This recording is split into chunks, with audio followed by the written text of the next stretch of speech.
Listen, your wedding day is the biggest day of your life. That's why you need to talk with Nick Hulberg from Pro Style Production DJ Services. The experience, the voice, the setup, you won't be disappointed. 15 years of big arena hosting, announcing, and DJing speaks for itself. PSP DJ Services also handles premier events, reunions, or parties. Call 833-1007 or visit ProStyleProduction.com to book now. PSP DJ Services. Make your event Pro Style. At Premier Chiropractic, we are dedicated to achieving the best results possible for our patients through the most cutting-edge advances in natural healthcare today. Improving movement, function, and health, improving life. Call to schedule your appointment today.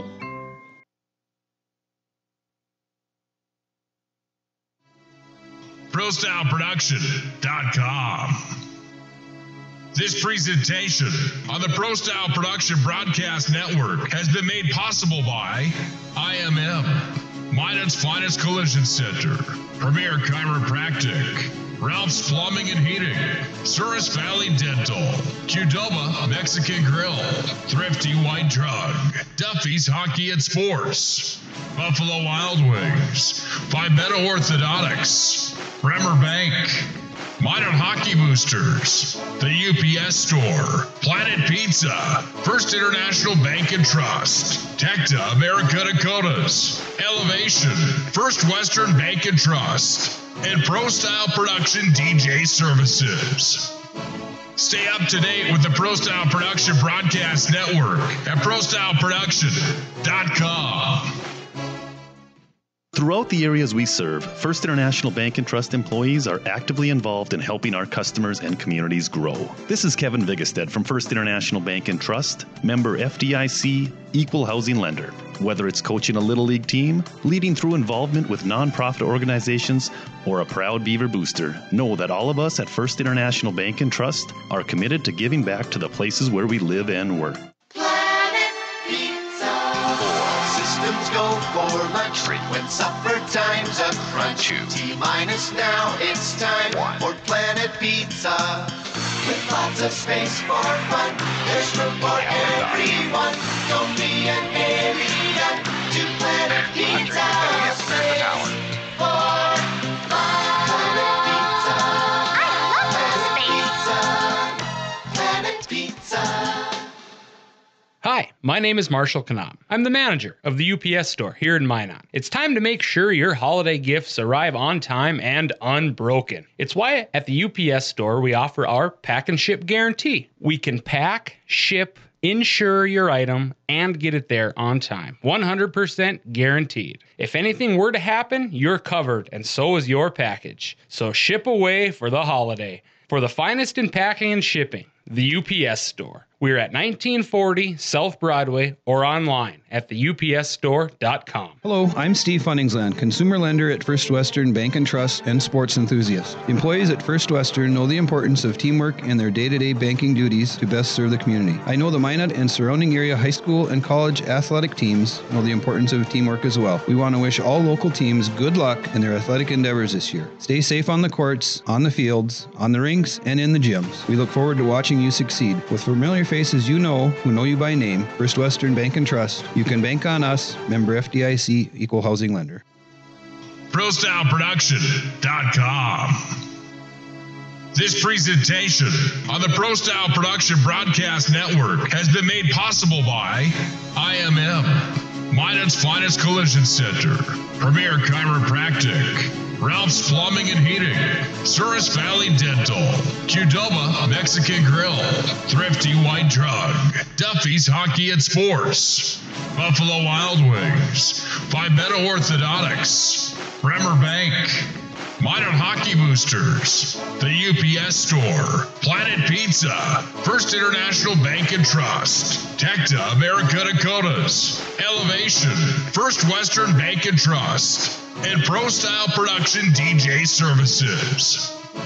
Stay up to date with the Pro Style Production Broadcast Network at ProStyleProduction.com. Planet Pizza. Systems go for lunch, frequent supper time's a crunch. T-minus now, it's time for Planet Pizza.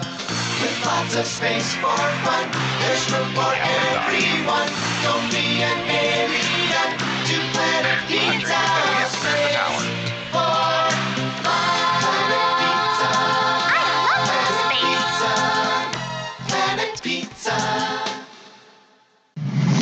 10, 9, 8, 7, 6, 5, 4, 3, 2, 1, 0.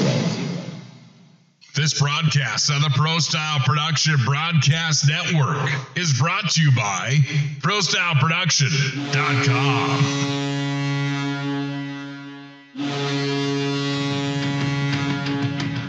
It's time for Minot High Magicians Hockey.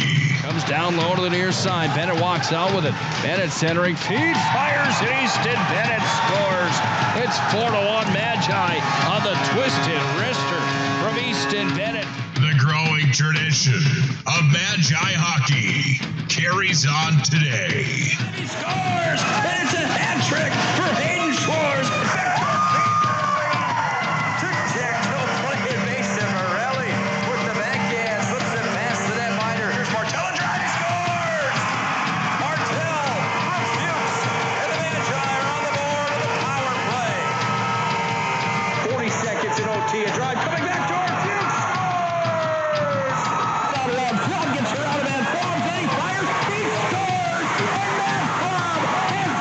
With one goal in mind. Face off one back to the Knights. Minot High is winning the state title. They have won the state championship. This broadcast on the Pro Style Production Broadcast Network is brought to you by IMM, Minot's finest collision center, Premier Chiropractic, Ralph's Plumbing and Heating, Souris Valley Dental, Qdoba Mexican Grill, Thrifty White Drug, Duffy's Hockey and Sports, Buffalo Wild Wings, Pimento Orthodontics, Bremer Bank, Minot Hockey Boosters, the UPS Store, Planet Pizza, First International Bank and Trust, Tecta America Dakotas, Elevation, First Western Bank and Trust, and Pro Style Production DJ Services. To the point, Hyde sends it down. Bennett, top shelf backhand, right where Grandma keeps the cookies, and it's 5-1. Out of Gretzky's office, Bennett feeds Hyde at the line, near side. Hyde tunes it in, tipped in front. Vile tucks it home, and it's 5-1. Leanne's handling, whistling, firing into the glove. No, he scored. It's 2-0. Heads, tattoos at home, and the Magicians lead 2-0. It's time for the Minot High Magician Hockey Planet Pizza pregame show. Planet Pizza, the area's ultimate party location, has been serving the Magic City for over 20 years. Call and order now at 701-852-1700. Colby Enns will start the rush. Enns has a big hit at center ice. Welcome to senior night. Plenty of noise. Easton Bennett absolutely lights up Ruley. There's the hit of the game, maybe of the week. Now, let's go to the ice with the voice of the Magi. Here's Nick Hulberg.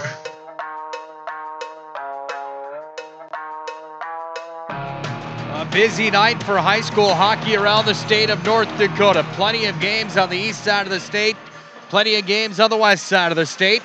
The one that we get to see tonight and the one that you're dialed into right now really doesn't mean much for the Minot High Magicians after they wrapped up the third seed out of the West region of North Dakota high school hockey with their most recent 10-3 win over the Dickinson Midgets last Saturday afternoon. But it's the Williston Coyotes that come in with some to lose tonight. The Coyotes at 1-10 on the year look to see if they can't up their ranking heading into region tournament time, which is a week away in this very venue here at the Pepsi Rink in Minot's Base Arena here in Minot, North Dakota. I'm Nick Hulberg. This is the Planet Pizza pregame show. Planet Pizza, the area's ultimate party location. School parties, team parties, birthday parties, and so much more. They truly are out of this world. Planet Pizza delivers the pregame show for you tonight. They also deliver for free. Again, 701-852-1700.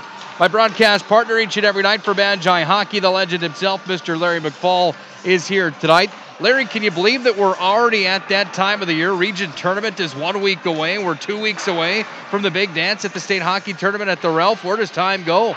Yeah, it's amazing, Nick, that it goes so fast. Just talking to Bob Gillen, North Dakota high school hockey statistician here a little bit tonight, and that said tonight is the night. Tonight's the main night where everything pretty much is going to get settled as far as seeding goes. After tonight, there's only 9 games remaining. season ends on the 10th here this weekend. But the season's not that long, November to February. You got to get it done fast. Williston wants to try to get out of that play-in game. Hayes and Beulah hasn't been competing this year. They're going to challenge the 8th. Right now, that's where Williston is. They've got a little bit of light coming in through the window, so to speak. The other night, they defeated Mandan 3-2, and the netminder that I believe is starting tonight, Lambert, had 31 saves in that game to get them a big point. There's nothing on the line for the Magicians as far as seeding goes, but you don't want to lose to the number 7 or 8 seeded team on senior night at home. So for these 12 seniors from Minot High School, which have been told most of them are in the lineup tonight, which is a great thing for the seniors, this is a game because of that you should be motivated for and that you want to win. Wasn't that long ago that these two teams matched up? It was the 8th of January. I couldn't tell if that was a 6 or an 8 on the print job here, but on the 8th of January, 5-1, the Magi won in Williston. And this is a Williston hockey team that comes in tonight with a goaltender by the name of Jay Lambert, a junior that's played in 14 games on the season.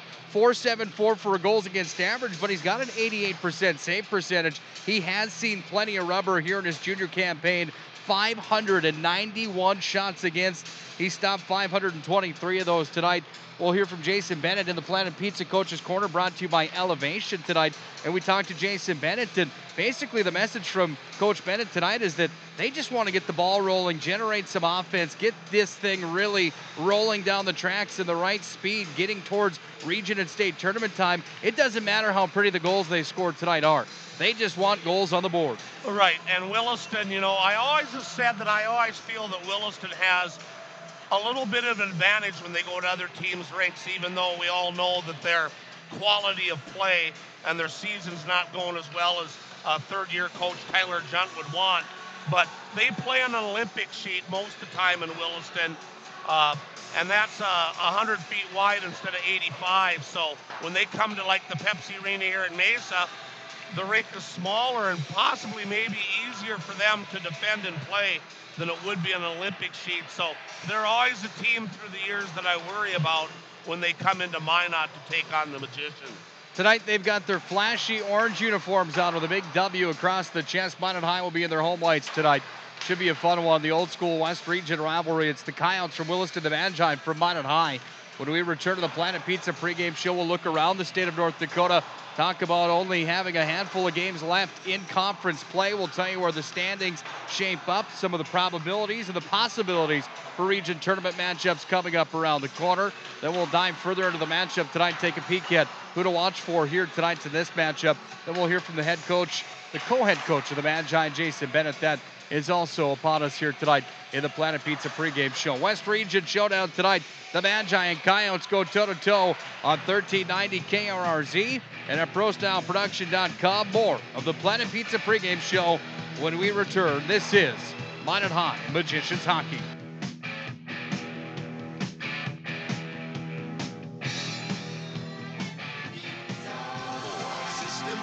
For lunch, frequent supper time's a crunch. T-minus now, it's time for Planet Pizza. With lots of space for fun, there's room for everyone. Don't be an alien to Planet Pizza. Space for Planet Pizza. Planet Pizza. I'm Steve Funningsland, consumer lender at First Western Bank and Trust and sports enthusiast. Employees at First Western know the importance of teamwork in their day-to-day banking duties to best serve the community. I know the Minot and surrounding area high school and college athletic teams know the importance of teamwork as well. We want to wish all local teams good luck in their athletic endeavors this year. Stay safe on the courts, on the fields, on the rinks, and in the gyms. We look forward to watching you succeed. With familiar faces you know, who know you by name, First Western Bank and Trust, you can bank on us, member FDIC, equal housing lender. ProStyleProduction.com.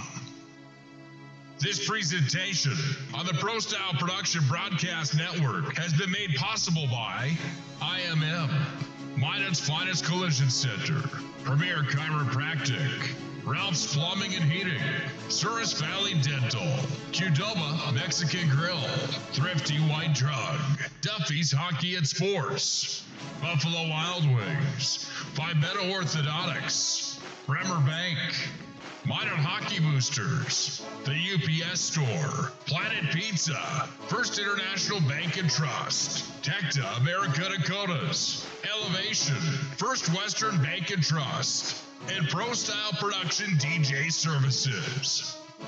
Stay up to date with the Pro Style Production Broadcast Network at ProStyleProduction.com.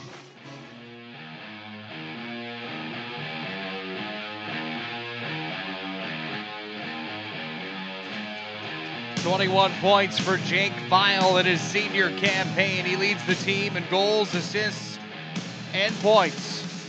Tonight, he and his teammates that are also seniors are honored tonight on senior night in this West Region Showdown tonight. It's Minot High against Williston, number 3 in the West. The Magi come into the matchup tonight against number 8 Williston. It's the Planet Pizza pregame show. Planet Pizza has the area's largest laser tag playground. They also have a 30-inch pizza called the Galactic. They really are out of this world.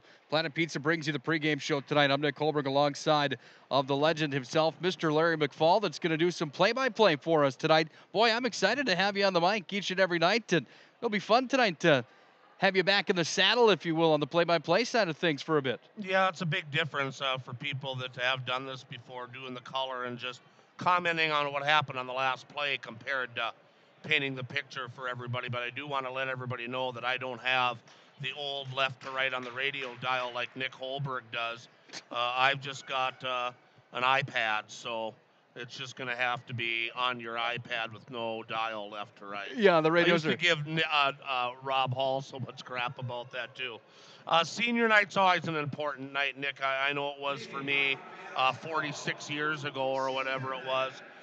There's 12 seniors on the Minot team, and right now those the regular players that aren't seniors are sitting on the bench getting ready to watch this. So this is always a big moment. The coach is out on the ice, and Duffy Dobeck as well announcing. And before the end of the night, we will make sure we let you know who the 12 seniors are. But you talked about action around the state, and there's a barn burner down in Bismarck with Bismarck High against Bismarck Century tonight, basically for the title. Century with a 1-goal victory earlier this year, so if Bismarck wants that, they need to win that game tonight by 2. So I've got ready for Bob Gillen to send me results, and that you've also got some results coming in from a former Minot High player, but that definitely is the biggest one, in my opinion, on the charts. And then Grand Forks Central and Grafton's nothing to sneeze at either. Grafton, big senior night in their barn, and they're always tough at home in their own senior night as they host Grand Forks Central. Yeah, the Spoiler Dome is always a tough place to play, but that VFW Sports Center on a Tuesday night for High against Century, having the opportunity to live down there in Bismarck for 4 years when I worked for the Bobcats, there's nothing like that crosstown rivalry. Minot High, Bismarck High is big, but when you get red, white, and blue against maroon and white on a championship night, if you will, for the West Region crowd, that's going to be a rowdy venue tonight. And I don't know, in your mind, Century's the team to beat, or is Bismarck High's Mike Peluso's club, is that the team to beat right now? I mean, you can flip a coin on that one. I've got a hunch that Bismarck High might walk out of there after the dust settles as the number 1 team in the West. Well, both of the teams have outstanding coaches, Troy Olson and Mike Peluso. But I kind of agree with you. It seems like Mike Peluso and that NHL background and that big D1 college background he has, he always seems to get these teams baby steps towards the end of the year where he needs them to be. Century, of course, I think has a number 1 skilled line that we've seen, in a long time. Century has got Irie and Thomas that can just light it up. But Peluso's team always seems at the end of the year like he's really got those kids ready. But I still think Century is the better hockey team. I guess we'll find out tonight. Well, let's take a look at the West Region standings, and as they shape up tonight, Bismarck High currently tied with Century in the top spot, 33 points for each of those clubs. Minot High locks in the number 3 spot inside the West Region of North Dakota High School Hockey. Dickinson currently number 4, Jamestown number 5, Botno Rugby number 6. They were just here. They put a beating on the Minot High JV team 6-3 just a moment ago. Mandan number 7, Williston number 8, Hayes and Beulah not playing for points. They're number 9. Over on the east side of the state, Red River number 1, Central number 2. They're only separated by 1 point. Red River had a big win last night over War Road in that North Dakota-Minnesota rivalry matchup. Big win for Red River over there. They've got a darn good hockey team. Davies number 3 over on the east side of the state. They've locked in the number 3 spot on the east side. Devil's Lake is number 4, 1 point better than Grafton Park River number 5. Fargo North is number 6. Fargo South Shanley number 7, West Fargo Cheyenne number 8, West Fargo number 9. Here's the kicker coming out of the east side when we're going to be at the Ralph Engelstad Arena coming up in 2 weeks for the North Dakota State High School Hockey Tournament. Red River, Central, and Davies, you would have to think would be shoo-ins over there. Those teams are just a step above the competition, if you will, but who do you have coming in as the number 4 seed out of the East region? Why don't you just throw a dart at it? Good luck trying to figure that out. Yeah, right now Devil's Lake with a little bit of an advantage, 1 point over Grafton, but Grafton Park River, like I said, big home game tonight, you never know. And let's not downplay this game for Williston. They're 2 points behind Mandan. They just beat Mandan. If they win this game and get 2 points against Minot, they're tied with Mandan. They get the tiebreaker, and then they possibly get out of that challenge game where Hayes and Beulah is just going to take their best shot at the number 8 team. And you don't really want to be there. You want to make sure you're already in the region. So Williston can take a huge step tonight if they win this game. So I know Minot's playing some players they haven't played. They're trying to work all 12 seniors in the lineup. That's great. Boy, but I tell you what, that might maybe eventually help out Williston too if they can somehow stay close and pull this game out. So lots of interesting stuff going on tonight. Nobody in the top 20 in the state of North Dakota for point production in this contest tonight, but let's look at that top 20 in production right now across North Dakota. How about Kirkland Irie from Bismarck Century? He's a junior forward, 62 points coming in 18 games played. That is just sensational numbers for Kirkland Irie. 28 goals, 34 assists. The kicker to these numbers, when you look at a kid like Kirkland Irie, he's not only putting up big numbers against teams like Hayes and Beulah, he's putting up big numbers against the Fargo Davies, the Grand Forks Red Rivers and Centrals, the Minot Highs. Kirkland Irie, the real deal, 62 points for him. His line mate Isaiah Thomas, 56. And usually when somebody gets that many points, it's because they're kind of carrying their team. There's no carrying the Century team. You're about ready to go on and explain the other guys that are in the top 5. So he's got to share points with an explosive offense. That's what's amazing. They've got so much power. Red Rivers, Mason Salquist steps in at number 3, 45 points for him for Red Rivers senior forward. And then 2 more Century Patriots. Carter Bailey, 37 points to the tune of 12 goals and 25 assists. 34 points for Nick Brown from Century, 16 and 18. Then Dickinson's Cody Shepard, 33 points for him on the year. Dane Montgomery, the sophomore from Red River, 32 points, number 7. Joey Pavick from Dickinson, number 8. Jay Buchholz from Davies at number 9. Cade Stibbe from Davies at number 10 with 30 points on the season. Then a handful with 30 and 29 all the way down to Ian Amsbaugh from Botno Rugby, who rounds out the top 20 with 23 points on the season. When you look at tonight's matchup, though, Larry, and you look at Minot High taking on this Williston Coyotes team, how big is a night like tonight for a kid like Jake Vile on senior night? Well, Jake Vile has 19 games played so far, 10 goals, 11 assists for 21 points. He's 30th in scoring, and it's a big game for him. He's not really producing as much as he wanted to, I don't think, coming into his senior year. As a matter of fact, now they're introducing him as he's going to skate on over to his parents here on senior night. But he's 30th in the state. Williston's leader is ranked 51st right now. Braden Zast has 9 goals and 8 assists in 19 games for 17 points. So Williston, of course, having trouble putting the puck in the net. Several years ago when Rob and I used to do games, Williston was tough. They were a very, very formidable team. They've had some numbers issues, the program has. They're on their way back now. I was told that their youth program is looking pretty good. The high school team just has to keep treading water just a little bit more, and I think Williston will be back to the prominence that they used to have here in the West region. So scoring's down for them now, but boy, they can sure make the smiles hit if they can somehow win this game tonight. Planet Pizza pregame show rolls on. Our presentation to the seniors still taking place here at Center Ice. Our face-off's going to be way later than 7:30 tonight. We haven't even jammed yet, so. Well, then I guess we're just going to have to throw some stories into the mix eventually. More Planet Pizza coming your way on the Planet Pizza pregame show. Williston Coyotes at 1-10.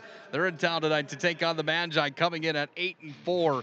Big matchup tonight for the Coyotes. The Magi already have the third seed locked up, but it is senior night. We'll have some fun inside the Pepsi Rink. This is Minot High Magicians Hockey.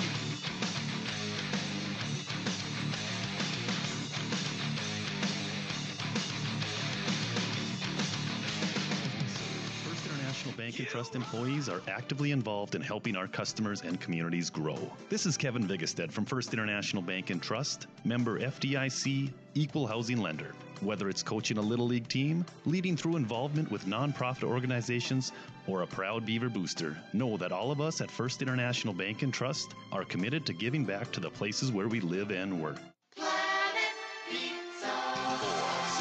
Go for lunch, frequent supper time's a crunch. T-minus now, it's time for Planet Pizza.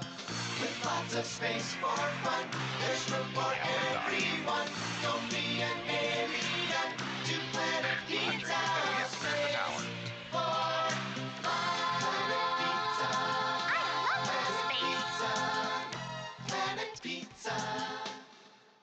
Hi, my name is Marshall Kanam. I'm the manager of the UPS store here in Minot. It's time to make sure your holiday gifts arrive on time and unbroken. It's why at the UPS store we offer our pack and ship guarantee. We can pack, ship, insure your item, and get it there on time. 100% guaranteed. If anything were to happen, you're covered, and so is your package. So ship away for the holiday. For the finest in packing and shipping, the UPS store. We're at 1940 South Broadway or online at theupsstore.com. Hello, I'm Steve Funningsland, consumer lender at First Western Bank and Trust and sports enthusiast. Employees at First Western know the importance of teamwork and their day-to-day banking duties to best serve the community. I know the Minot and surrounding area high school and college athletic teams know the importance of teamwork as well. We want to wish all local teams good luck in their athletic endeavors this year. Stay safe on the courts, on the fields, on the rinks, and in the gyms. We look forward to watching you succeed. With familiar faces you know, who know you by name, First Western Bank and Trust, you can bank on us, member FDIC, equal housing lender.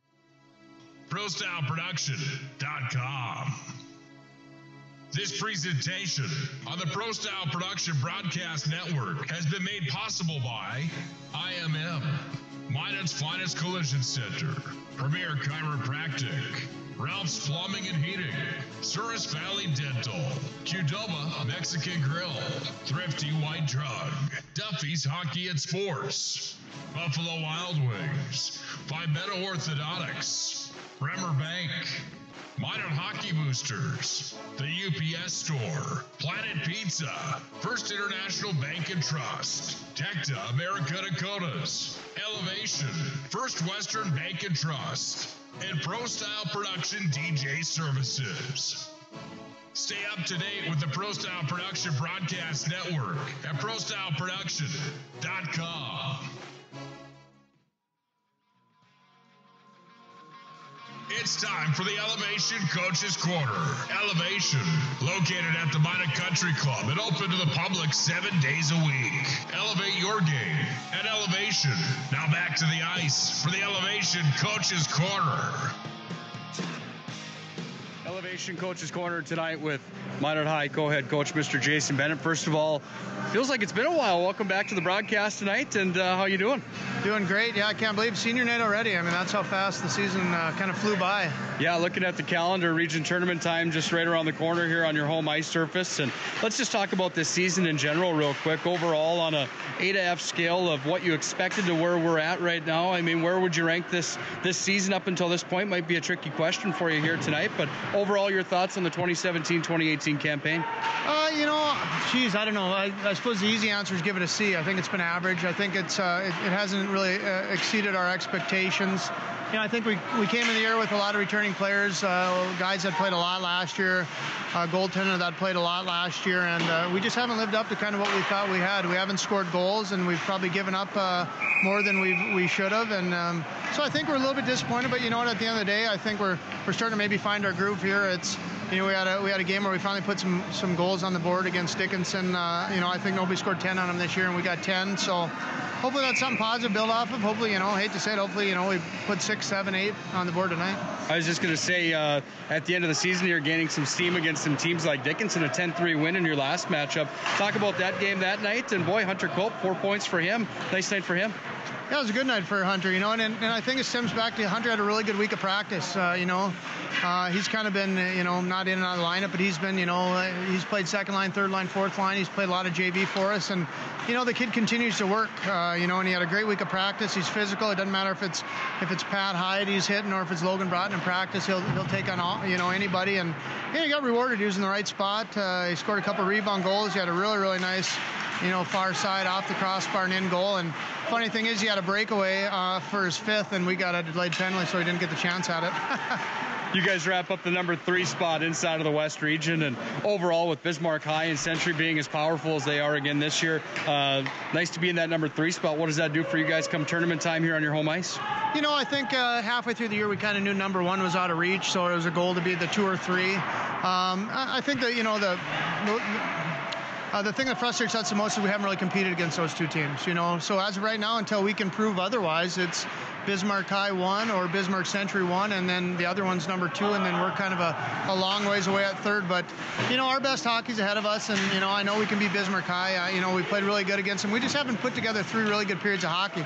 Even the Dickinson game, we played really good in the first period, really good in the second period, or really good in the third period. And in the second period, we disappeared, and it was god awful. So hopefully tonight, we put together 3 periods of hockey, and that continues Thursday and into the West Region tournament. Let's talk about tonight in a matchup against a Williston Coyotes team that comes in at 1-10, and a team that's down a bit. They're down in numbers, down in performance maybe as well from some years maybe in the past. What do you expect out of the Coyotes tonight, or is it more just your game that you're worried about?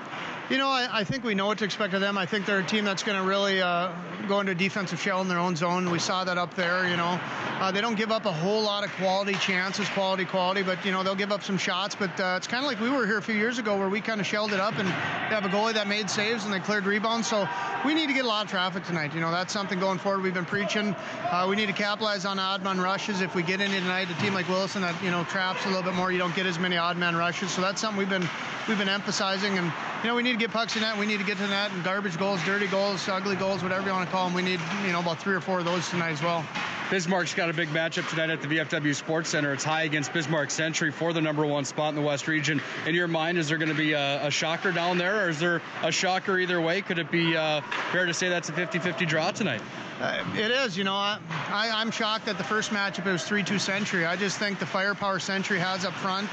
But, Bismarck High, obviously when it's a cross-town rivalry like that, you never know. There's been years where, Century has been nearly as good as Bismarck High, and they lose by 1. And I don't know. I don't know who we'd like to have. I guess, we got to get through, the rest of the regular season. And it looks like we're going to have Botno in the first round. And, hopefully we play well in the opening round game of West Region. Then we'll face either, Bismarck High or Bismarck Century, whoever kind of ends up the 2 seed, notwithstanding any upsets. Final thing for you tonight, senior night. You're going to have a full lineup of seniors going and starting for you tonight. Is that the game plan? We do, and we have a lot of seniors anyways. We got a couple kids that it's pretty much the exact same lineup we had against Dickinson. We got Ryland Eisner's a senior who's played a lot of JV for us this year. Bryce Borkus, who got his first varsity goal. He had spot shift in Dickinson. He'll play too. And those are, kids we're looking at now. We're at 13 forwards, and we're at, 7 or 8 D. So we got to make some tough choices here in the next week as to who we want to keep and who's going to be in the West Region roster. So hopefully we can kind of get that narrowed down tonight. Best of luck here tonight and have some fun. All right, great, thanks. That's Jason Bennett, co-head coach of the Minot High Magicians. When we come back to the Planet Pizza pregame show, we'll look further into the matchup. It's the Coyotes and the Magi. This is Minot High Magicians Hockey.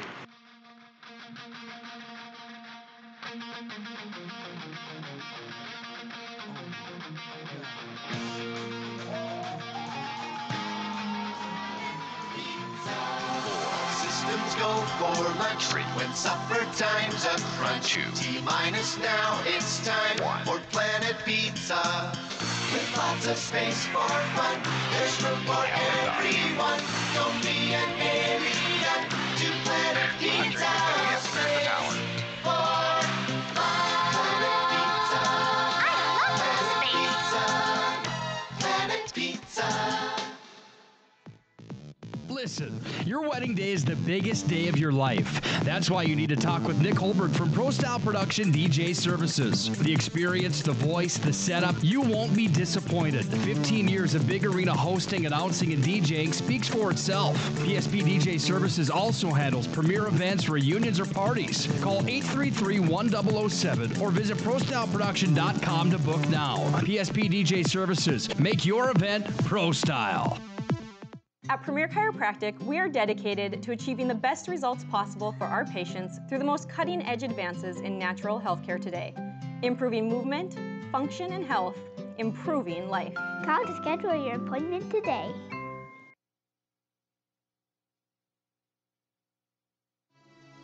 ProStyleProduction.com.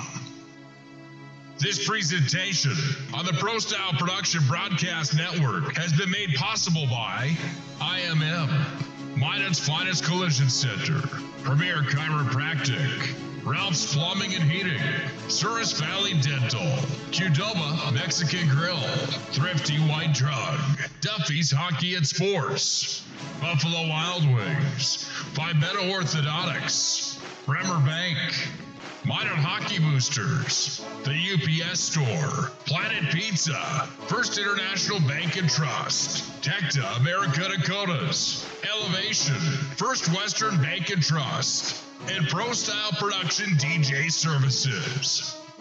Stay up to date with the Pro Style Production Broadcast Network at ProStyleProduction.com.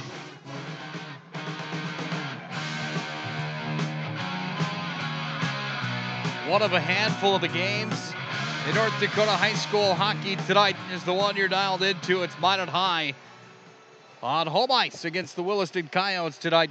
Nick Hulberg alongside Larry McFall for the Planet Pizza pregame show, extended Planet Pizza pregame show here tonight as it's senior night and the extra presentation of the seniors and their families on home ice.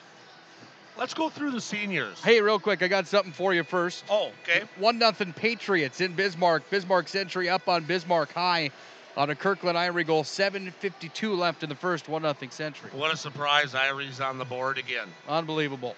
Wow. Kyle Schultz is starting for the Magicians in the nets tonight. He started that game we did up in Botno as well. He's a senior. We want to make sure we just list off the seniors here. Logan Broughton, a defenseman. Number 2, he's a senior. Patrick Hyde wears number 4. He's a senior. Zach Peterson, number 6. Ryan Neisner is number 9. Sam Opposda wears 11. Chase Haberman is 15. Brett Davis, 16. Jake Vile, 18. And Hunter Cope wears number 19. Also way down past the goaltenders and the defensemen. Blake Nelson wears number 36. And Brock Bergrud wears 37. Those are the seniors for the Magicians who come into tonight. 9-9-1 overall and 8-4 in the West. Williston, Coach Junt, 1-10 in the region. 5-12-2 overall for the Williston squad as they come in here tonight. Let's take a look at the goaltender matchup tonight. Kyle Schultz sitting on 2 games played. He's got a 3 goals against average and an .867 save percentage. He is 2-0 here in his senior campaign. He goes against Jay Lambert tonight, the junior from Williston. 14 games played for the Coyote netminder. .474 goals against average and an .885 save percentage There's your goaltender matchup tonight. Jake Vial leads the way in points for the Magi, 21 for him, 15 for Kyler Stenberg, 13 for Mason Deal. Pat Hyde, 1 goal, 11 assists for the defenseman. The senior has 12 points on the season, and the sophomore Jack Plemmel has 11 points on the year. Braden Zass, 17 points, leads the way for the Coyotes, with Charlie Johnson taking on with 17 as well. 8 for Dale Jorstead, and Isaac Arnson has 5 on the season. There's the leaders for both teams, your goaltender matchup. What else? We still have 5 minutes on the Planet Pizza pregame show. Well, we were talking about a little earlier how the season is so tight and it goes by so fast. And you and I were both talking about our first experiences of ever being at a high school hockey game. Mine was as a 13-year-old Bantam player staying overnight in Devil's Lake. The Billet family back in those days, we didn't stay in motels or have the parents stay with us like they do nowadays. We usually would stay with billet teams when we were in another town. And the Devil's Lake guy I stayed with, their dad decided to take us to the high school game at the old Bill Jerome Arena. And walking on in there for the first time as a 13-year-old, never seeing that level ever before of high school hockey, because we didn't have it in Minot at that time yet.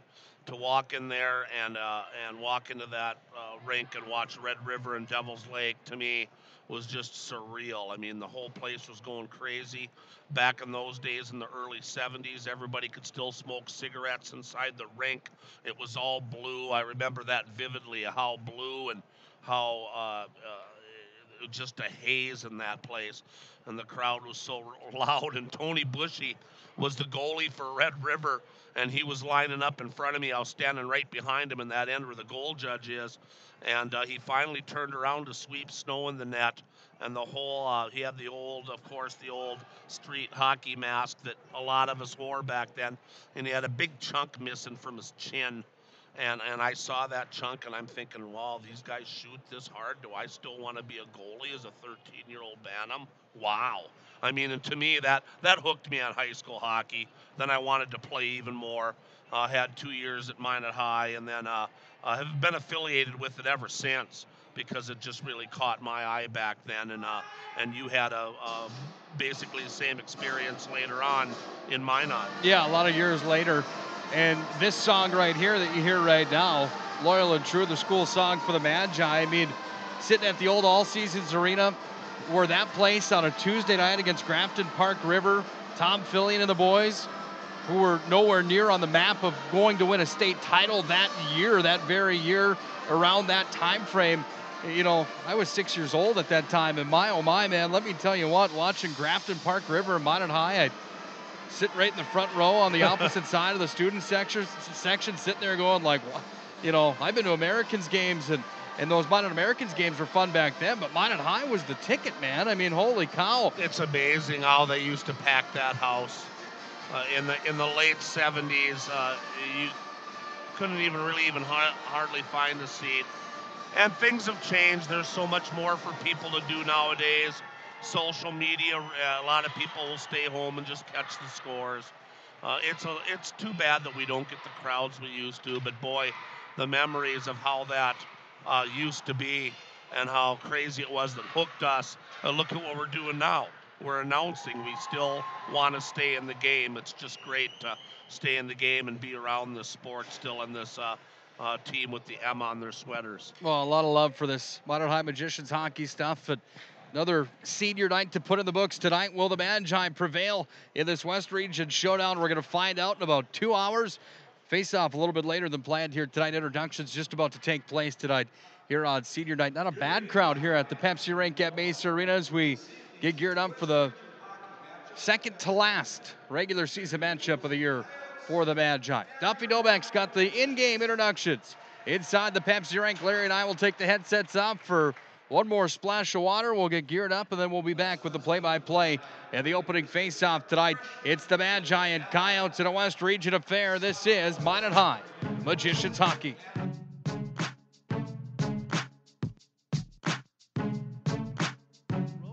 We serve First International International Bank and Trust employees are actively involved in helping our customers and communities grow. This is Kevin Vigestead from First International Bank and Trust, member FDIC, equal housing lender. Whether it's coaching a Little League team, leading through involvement with nonprofit organizations, or a proud Beaver booster, know that all of us at First International Bank and Trust are committed to giving back to the places where we live and work. Planet Pizza. 4 systems go for lunch. Frequent supper time's a crunch. T-minus now, it's time for Planet Pizza. With lots of space for fun, there's room for everyone. Don't be an alien to Planet Pizza. Space for fun. Planet Pizza. I love Planet Pizza. Hi, my name is Marshall Knop. I'm the manager of the UPS store here in Minot. It's time to make sure your holiday gifts arrive on time and unbroken. It's why at the UPS store we offer our pack and ship guarantee. We can pack, ship, insure your item, and get it there on time. 100% guaranteed. If anything were to happen, you're covered, and so is your package. So ship away for the holiday. For the finest in packing and shipping, the UPS store. We're at 1940 South Broadway or online at theupsstore.com. Hello, I'm Steve Funningsland, consumer lender at First Western Bank and Trust and sports enthusiast. Employees at First Western know the importance of teamwork in their day-to-day banking duties to best serve the community. I know the Minot and surrounding area high school and college athletic teams know the importance of teamwork as well. We want to wish all local teams good luck in their athletic endeavors this year. Stay safe on the courts, on the fields, on the rinks, and in the gyms. We look forward to watching you succeed. With familiar faces you know who know you by name, First Western Bank and Trust, you can bank on us, member FDIC, equal housing lender. ProStyleProduction.com. This presentation on the Pro Style Production Broadcast Network has been made possible by IMM, Minot's Finest Collision Center, Premier Chiropractic, Ralph's Plumbing and Heating, Souris Valley Dental, Qdoba Mexican Grill, Thrifty White Drug, Duffy's Hockey and Sports, Buffalo Wild Wings, Vibetta Orthodontics, Bremer Bank, Minot Hockey Boosters, the UPS Store, Planet Pizza, First International Bank and Trust, Tecta America Dakotas, Elevation, First Western Bank and Trust, and Pro Style Production DJ Services. Stay up to date with the Pro Style Production Broadcast Network at ProStyleProduction.com.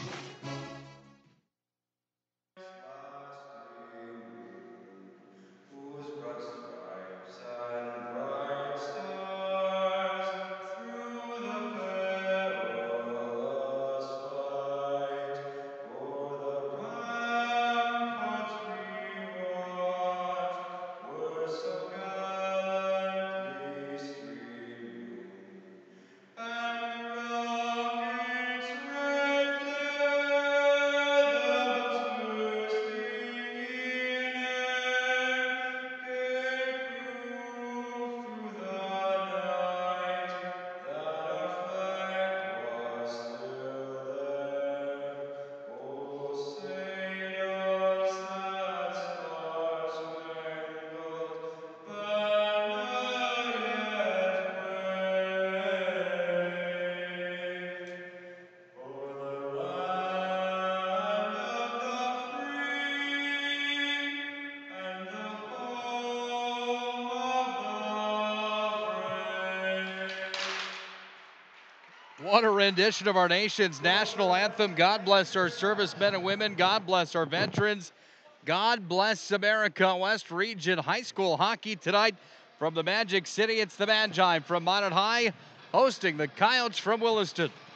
Minot High in their home whites tonight, traveling from the right to the left for the first and the third. Maroon helmets, pants, and gloves. The big square M on the front of the chest in Vegas gold. Coyotes from Williston from the left to the right. They're in hunting orange, bright hunter orange. What would you call that, Larry? You know what I'm talking about? Yeah, it seems like it's a little lighter than hunter orange. Hunter orange is what I was looking for. Yeah. That's what you said. I know. That's what I was trying to find. I was trying to find the word. It's bright orange, like you would wear a hunting vest. They're very orange. We'll go from the left to the right. 17 minutes on the clock to start period number 1. Kyle Schultz gets the call tonight. He'll be in the blue paint to our right side, sitting on the 2-0 mark here in his senior campaign. 87% save percentage and a 3 goals against average. He goes against Jane Lambert. 4.74 goals against average and an 88.5% save percentage. Garba Krivic, referee at center ice, gets things started, and the Magi win the opening draw of tonight's West Region Showdown. We are underway. Coyotes control the puck in their own end after Minot High dumped it in. Here's a drive from the line. First shot on goal is stopped by Jane Lambert. Comes back underneath the net. Jake Viles got it, top of the circle, far point. Here's the captain for the Magi, the senior Logan Broughton. Takes it over to the far side corner, dumps it down to Brent Davis underneath the goal line. Now Jake Viles got it back, leads the Magi in points. He works it back up to the line. A drive came in, but wide. 16:25 to play here in the first. By the way, an update from Bismarck. Bismarck Century scores a power play goal. They're up on the Bismarck High Demons 2-0 that game in the first period. Coyotes have the puck in their own end, trying to send it out to center ice, up to neutral, and it's crossed over the neutral ice zone by Carson Arndt. Then dumped into the Minot High territory as the Magi go for a change. Pat Hyde gets it away to the near side wing, trying to feed it up to Broughton into the offensive zone. This is Charlie Johnson, walks in, fires, and the first stop of the night for Kyle Schultz. Johnson stole the puck on the blue line and walked on into the top of the circle, got a good shot away. Schultz down in the butterfly. Wasn't quite sure if he had it, but he hangs on. The Magicians were not credited with a shot on that dump in right away at the start of the game. I thought that should have been a shot on goal. Face off to the left to Schultz. Puck control by the Coyotes, back underneath the net of Schultz. 1 minute 12 seconds into the matchup here tonight. Puck is controlled by the Coyotes. They bring it back in, but it's Korstead that's whistled for the offside. Once again, another little bit of a giveaway right on the blue line, and the skater was breaking in on net again. Number 12, Jorstad. Face-off is outside the zone on the offside. Jake Stack, the linesman, dropping the puck. Also working the lines tonight, Andy Carton. Eric Steele, one of the 2 officials. Huge thanks tonight, by the way, to Planet Pizza. The Mueller family, they sure support the Magic City. They've got great pizza and entertainment there as well. Planet Pizza brought you tonight's pregame show. They do each and every night for Magi hockey. Puck goes the length of the ice, back in behind the net of Jane Lambert. Coyotes trying to push it out to center. What a big boy hit on the far side wall. And that was Hunter Cope that threw a Coyote for a ride. That was Dalton Tangendahl on the raw end of a Hunter Cope hit with 15 minutes on the dot to play here in the first. Coyotes back in behind their own net, trying to clear the zone. They push it up to center now as it's Peterson with the left-handed stick on the backhand. Sent it back into the zone for the Magi as Minot High goes for a change. Might have been caught at the bench. Eric Steele doesn't put the arm up, but the Magi get clear on the change, and they get it up to Nick Murphy at neutral ice on the near wall. He tried to dump it into the zone. Nowhere to go there as Arndt goes back to the far wing. Arndt, one of the few high school players that we see in this season's schedule that wears a full beard. Puck comes back away to the near wing, and it's dumped in by Mason Deal. He's got the beard, the mullet, the mustache. He's got everything. The real deal. Check his ID. Puck comes all the way back in behind Schultz. 14-18 to play here in the first. Hunter orange, the color of the Coyotes uniforms here tonight. They're bright. They've got orange socks on as well. Deal's back in, top of the circle. Deal trying to unload one. He was interrupted there by Hayden Kemp. 2 assists on the year for Kemp. Puck comes back to the line for Pat Hyde. Sends it down to the near corner, left side of the ice surface. In the near dot, goes away to the center slot and out to center. Carrying here is Chris Sathie, and he's going to cross over neutral with it, but the puck goes up and out of play. Right now, Coach Tyler Junt's got to be happy with the way his Williston squad came out tonight. They're skating pretty hard. They're taking advantage of some loose pucks. And right now, it's a dead even battle here with the Magicians. Only 1 shot registered on the score clock right now. The Coyotes have that in their possession. AC/DC rears inside of the Pepsi rink here at Mesa Arena. A week from this upcoming Thursday, we'll have the first ever West Region High School Hockey Tournament appearance here in the Pepsi rink. It's been in the Mesa before. Here's a drive from Jake Vile, center slot, and into the butterfly. Lambert made the save. Nice pass by Stenberg right out to the top of the slot, and Vile gets the shot on goal. But it hits the crest of Lambert, and he hangs on. Yeah, we're pretty excited. I know my crew, the ice operations crew under Bob Gillen here, we're very excited to host it, Nick. We're looking forward to it. We're proud of this building. We're proud of the whole facility, and looking forward to show it off here in a couple of weeks. 13:37 on the clock here in the first period. Scoreless game. There's a coyote in the penalty box. I'm not exactly sure what the call was. Might be a bench monitor here on the Coyotes. I'm still unaware. We'll wait for Duffy Doback. He'll have the call in just a moment. 3:23 is the time of that penalty. I missed it. 5-minute major up on the clock, so must have been a checking from behind or a boarding. And in the box is Dalton Tangendahl. He's got his arms up asking what the call was. We'll have to listen in. Magi have it with Hyde near side. Deal turns it and fires. He scores. Deal tucks it underneath the blocker and makes it 1-0 on the power play goal. And for Mason Deal, he strikes for goal number 8, point number 14. That goal comes at 3:33 here of the period. Boarding was the call on that penalty, but it only take the Magicians 10 seconds to get the first one. Remember, this is unlimited time. There's still 4:50 left on this power play. You can score as much as you can. And the Magicians with the 1-0 lead. Well, Mason Deal made no doubt about that one. He put that one underneath the blocker for point number 14 on the year. We'll listen in and see if there's credited assists on the play. Pat Hyde takes it and fires it up to neutral ice now for Stenberg. Stenberg trying to get it back over to Deal. Puck is taken bottom of the circle. Stenberg's got it back. Fresh haircut for Stenberg underneath the goal line. Hits the brakes and works it back far point. Larry will take the headset off and listen. Hyde whistles one in. Rebound, Karam off the end boards. Comes back to Hyde. At the line, Hyde dropped it down. Back over to Deal. Another wrister hit the goalpost. Puck taken here, and it goes back up to the point. Across the line it comes. It's Jake Vile that takes it down underneath the goal line. Vile looks for the outlet, throws it in front. Deal in front again. Sent it towards the net. Stenberg tipped it, but it went wide. Back at the far point. Vile has it, top of the circle. Hyde one-timer, sent in. Nice defensive play there as Tuanegwin Charlie Johnson. He blocked it, and they cleared it. The goal was ruled unassisted by Deal on the power play at 3:33. Gives the Magicians the 1-0 lead. They still have 3 minutes and 52 seconds to do some damage here. 12:28 remaining in the first period. Shots are now 3-1 Minot High. Local celebrity Scott Schuster's in the house tonight. And Jared Olson standing next to him. There's a lot of hockey knowledge down there, let's put it that way. Senior night brings out the best. Out to center ice. Here's Bergerud walking into the offensive zone. Right circle, top of the circle. Haberman, clear lane after that. Turns it onto his backhand, sends it in. And the stop is made from Jane Lambert. What amazes me about Schuster is it seems like he wins the awards and the games.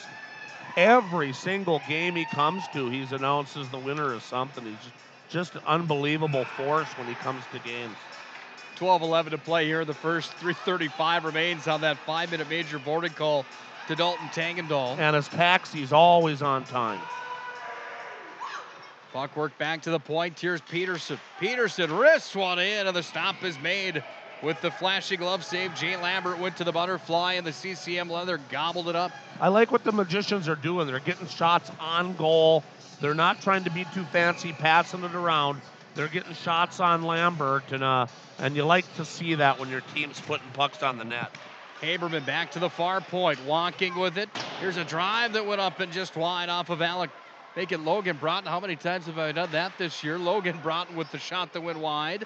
See Alec Broughton driving the Zamboni, and his name comes out of your mouth. Back to the point. Logan Broughton has it here. Drop down, top of the circle. Nick Murphy, near point. Now goes back up to Logan Broughton. Sends it in, tipped in front. Haberman puts it to the cookie jar. 2-0 Magi as another power play goal strikes. That one will be Haberman from Logan Broughton, and the Magi have a deuce on the board. 5:19 the time of that power play goal, and there's still 3:05 remaining. on the power play. And this is what Williston just did not need this to try to get a big 2 points somehow against Minot here and take a 5. And now giving up 2 goals in that 5 minutes is just killing the Coyotes right now. 4th goal of the year for Chase Haberman, point number 12 of the season. Logan Broughton will be credited with point number 9. That's assist number 5. Into the offensive zone here for the Mad Giants,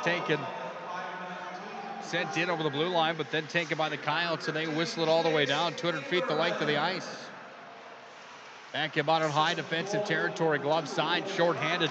In with it, handling is Charlie Johnson. He sent it wide.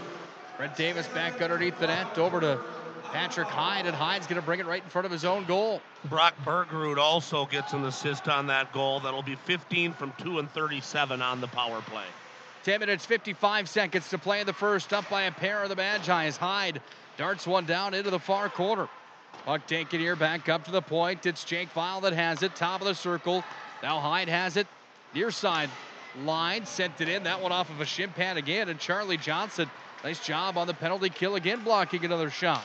Point leader Jake Vile walks in, turns one towards the net, and the stop is made there. Jane Lambert with a stick save. Nice fake by Vile, and then he took the shot, and an even better save by Lambert. Here comes Brock Bergerud back in, sends one down to the corner. Chase Haberman has it now in the offensive zone, top of the circle, worked back up to Bergerud. At the point, Logan Broughton, a minute 35 on the power play. Hyde tees one up, save, rebound, loose in front, and Nick Murphy on the doorstep. Guess who's knocking? The Magicians lead 3-0. Big blast from the point by Hyde, and it was loose in the blue paint. Lambert didn't see it, and knocking it in like a gimme putt is Nick Murphy. And that goal comes at the 5:51 mark. 6:51, excuse me, Nick. And there's still a minute 33 in the Minot power play. 10th point of the year for Nick Murphy. That's goal number 6. Boy, the Magicians got that 5-minute power play to start the contest, and they have not taken the foot off the gas pedal. Murphy to Peterson, far point. Logan Broughton back to Murphy in front of the net, sent it in, but it went wide. Murphy near wall, back to the point. Peterson handling. Across he goes, over to Logan Broughton. He sends it back over to the near wing.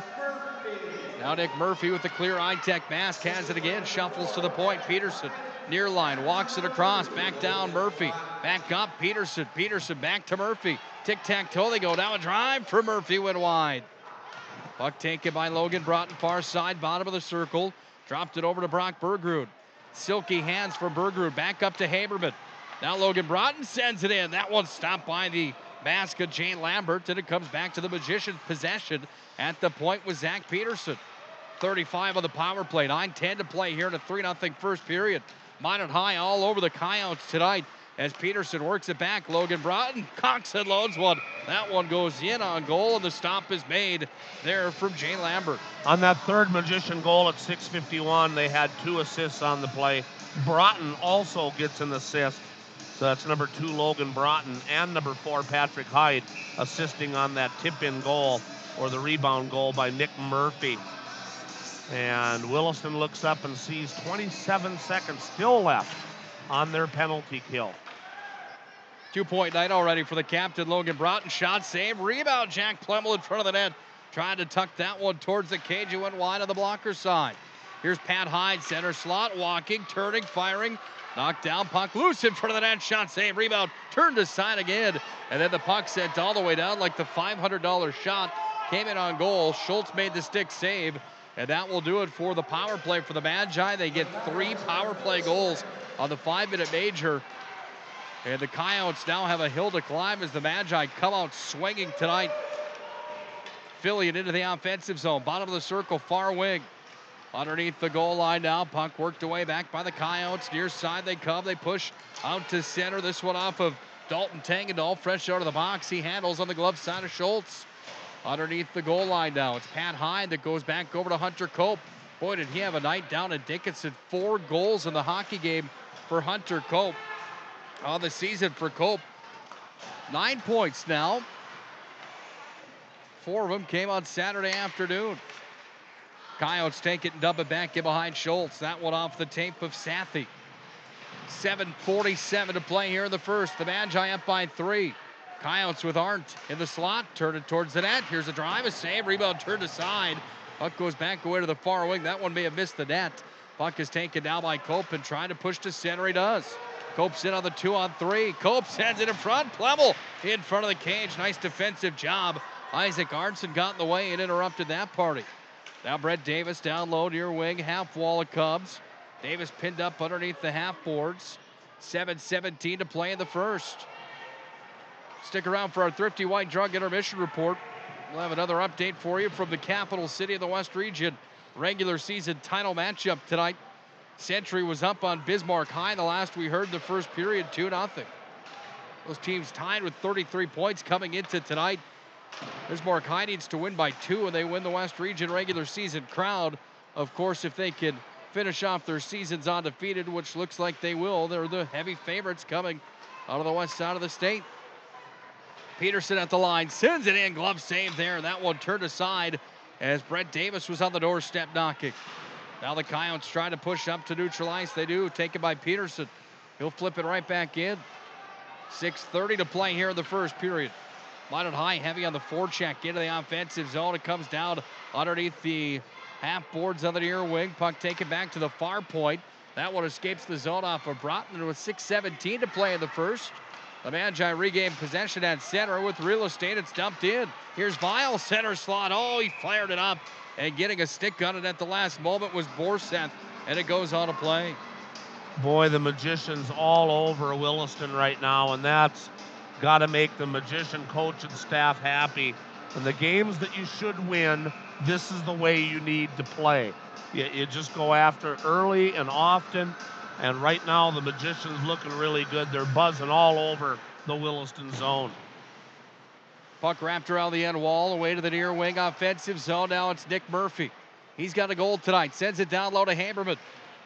Haberman's got one also. Haberman underneath the goal line. He's going to look to walk out of the corner. Feeds it across. Bergerud sends it across. It's Charlie Johnson blocking another shot. And Charlie Johnson limping heavily. Puck fired towards the net, but wide from Pat Hyde.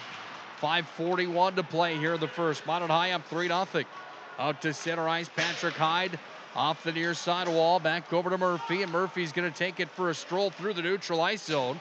All the way around the Pepsi logo he goes and into the offensive zone where with a backhand he'll just chisel it down to the corner. Then in front of the net from Berger, no one home for the Magi, and here come the Coyotes back to center ice, up over center with Hayden Kemp. Here's a shot coming in. Schultz makes the pad save. His 6th stop of the hockey game.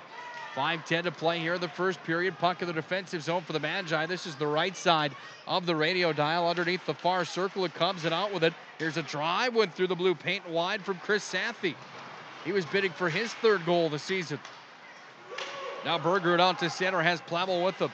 Offensive zone they come. It's a 2-on-4 for the Magi. Plemmel's going to be the first on it in the far side circle. Back to the point. Opposed to thought about unloading a rocket.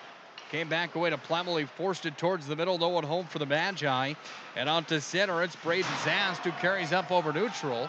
And it comes back into the Minot High defensive territory where Hyde sends a saucer pass forward, back up to Deal. Deal's in, feeds it across. Plemmel firing. Oh, he sent it wide. Puck comes back to the point. Peterson across over to Logan Broughton. Sends it towards the net wide. Rebound off the end wall. That one from Plemmel turned aside. Comes back up to the point. Peterson walks across with it. Peterson sends in a wrister. That one knocked down from the stick of Isaac Arnson. Comes back to the far point. Loose in front of the Williston net. Sent just wide. 4 minutes, 5 seconds to play in the first. Minot High is buzzing tonight. 17 shots in the first period. They've scored on 3 of them. They lead 3-0 on goals tonight from Deal, Haberman, and Nick Murphy. 2 assists. The game's point leader is Logan Broughton, the captain for the Magi here on senior night. Under 4 to play in the first period. Puck rolls all the way down. There's an icing. The Magicians working that puck around so nice. Earlier in the game, they were taking shots on goal and just getting some stuff on Lambert till they had that power play 5 minutes. And then since then, they've been moving the puck around really well. They're not taking as many shots, but their passing right now, Nick, is very good in the zone, and they're just tiring out this Coyote hockey team here early in the game. Here's a drive coming from the line. Pad save, rebound. Sternberg turns it towards the net. And the stop was made at point blank range there from Jane Lambert. Lambert's used to seeing plenty of rubber coming his way in these matchups. He's been busy on the season. We talked about it in the pregame show. 591 shots have come his way here in his junior campaign. In 13 games, I believe. My, oh my, you can add 19 more here tonight.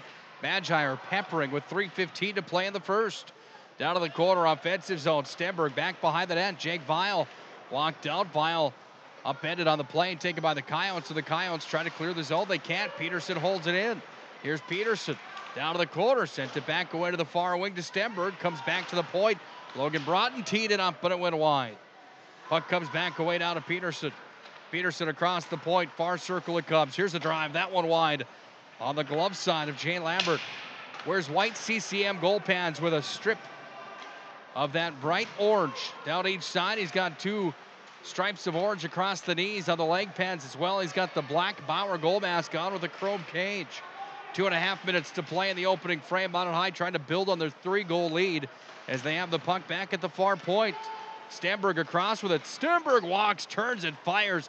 That was a missile that went off the waffle board of the goaltender Lambert. Back behind the net, down with it comes. Here's a drive that came in front of the net. Lambert had no idea where that one was, and it was Brent Davis that almost made it 4-0, but he sent it wide. Top of the circle, offensive zone. Stenberg back to Deal. He opened the scoring here tonight. Just about 4 minutes in. Broughton hands it back, trying to feed it back over to Deal. Now the Coyotes are going to clear their own end with Dale Korstad. And the Magi go for a change as well up on the front side of things as Deal at center ice had a handle on it momentarily. Fluttering puck comes back into the Minot High defensive territory.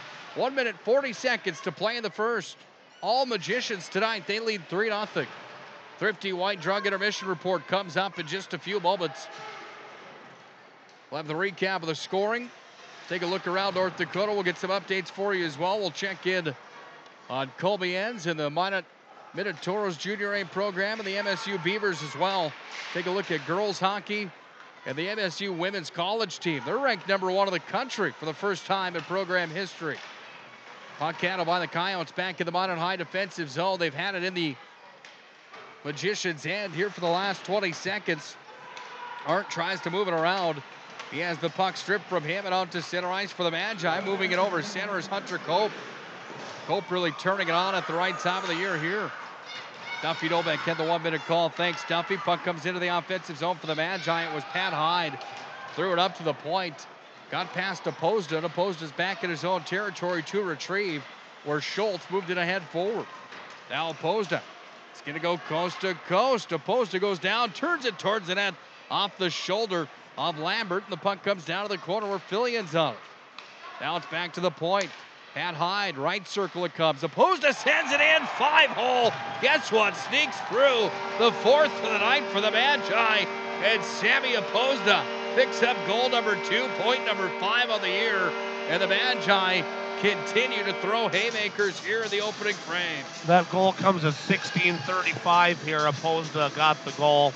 We'll wait for the assist. Say that Century Bismarck High game is live on K-Fire 550. That's a little surprising. I don't ever remember Bismarck ever doing a high school hockey game in a long, long time at least. And right now, Jamestown has the lead on Mandan. I had that now. Mandan leads at 2-0. Or excuse me, Jamestown leads at 2-0 after the first period. 13 seconds to play in the first in this one. 4-0 Minot High up on this matchup with Williston. Count them down, kids. 4, 3, 2. Here's the horn. Assist on the goal was Plemmel, I believe, assisting on that goal by Sam Opposda at 16:35. One period in the books tonight. Minot High all over the Williston Coyotes. It's a 4-0 hockey game. We'll have our Thrifty White Drug Intermission Report when we return. Goals tonight. Deal, Haberman, Murphy, and Opposda for the Magi, outshooting the Coyotes 23-7 at the end of one. We'll tell you how they got there. This is Minot High Magicians Hockey back with the Thrifty White Drug Intermission report in just a moment. We serve. First International Bank and Trust employees are actively involved in helping our customers and communities grow. This is Kevin Vigestad from First International Bank and Trust, member FDIC, equal housing lender. Whether it's coaching a Little League team, leading through involvement with nonprofit organizations, or a proud Beaver booster, know that all of us at First International Bank and Trust are committed to giving back to the places where we live and work. Planet Pizza. All systems go for lunch. Frequent supper time's a crunch. T-minus now, it's time for Planet Pizza. With lots of space for fun, there's room for everyone. Don't be an alien to Planet Pizza. Space for fun. Planet Pizza. Planet Pizza. Hi, my name is Marshall Kanam. I'm the manager of the UPS store here in Minot. It's time to make sure your holiday gifts arrive on time and unbroken. It's why at the UPS store we offer our pack and ship guarantee. We can pack, ship, insure your item, and get it there on time. 100% guaranteed. If anything were to happen, you're covered, and so is your package. So ship away for the holiday. For the finest in packing and shipping, the UPS store. We're at 1940 South Broadway or online at theupsstore.com. Hello, I'm Steve Funningsland, consumer lender at First Western Bank and Trust and sports enthusiast. Employees at First Western know the importance of teamwork in their day-to-day banking duties to best serve the community. I know the Minot and surrounding area high school and college athletic teams know the importance of teamwork as well. We want to wish all local teams good luck in their athletic endeavors this year. Stay safe on the courts, on the fields, on the rinks, and in the gyms. We look forward to watching you succeed. With familiar faces you know, who know you by name, First Western Bank and Trust, you can bank on us, member FDIC, equal housing lender. ProStyleProduction.com. This presentation on the Pro Style Production Broadcast Network has been made possible by IMM, Minot's Finest Collision Center, Premier Chiropractic, Ralph's Plumbing and Heating, Souris Valley Dental, Qdoba Mexican Grill, Thrifty White Drug, Duffy's Hockey and Sports, Buffalo Wild Wings, Palmetto Orthodontics, Bremer Bank, Minot Hockey Boosters, the UPS Store, Planet Pizza, First International Bank and Trust, Tecta America Dakotas, Elevation, First Western Bank and Trust, and Pro Style Production DJ Services. Stay up to date with the Pro Style Production Broadcast Network at ProStyleProduction.com. It's time for the Thrifty White Drug Intermission Report. Thrifty White Drug, where your healthy outcomes are our priority. Now for the stats, analysis, recap, and everything else Magi Hockey. Here's Nick Hulberg.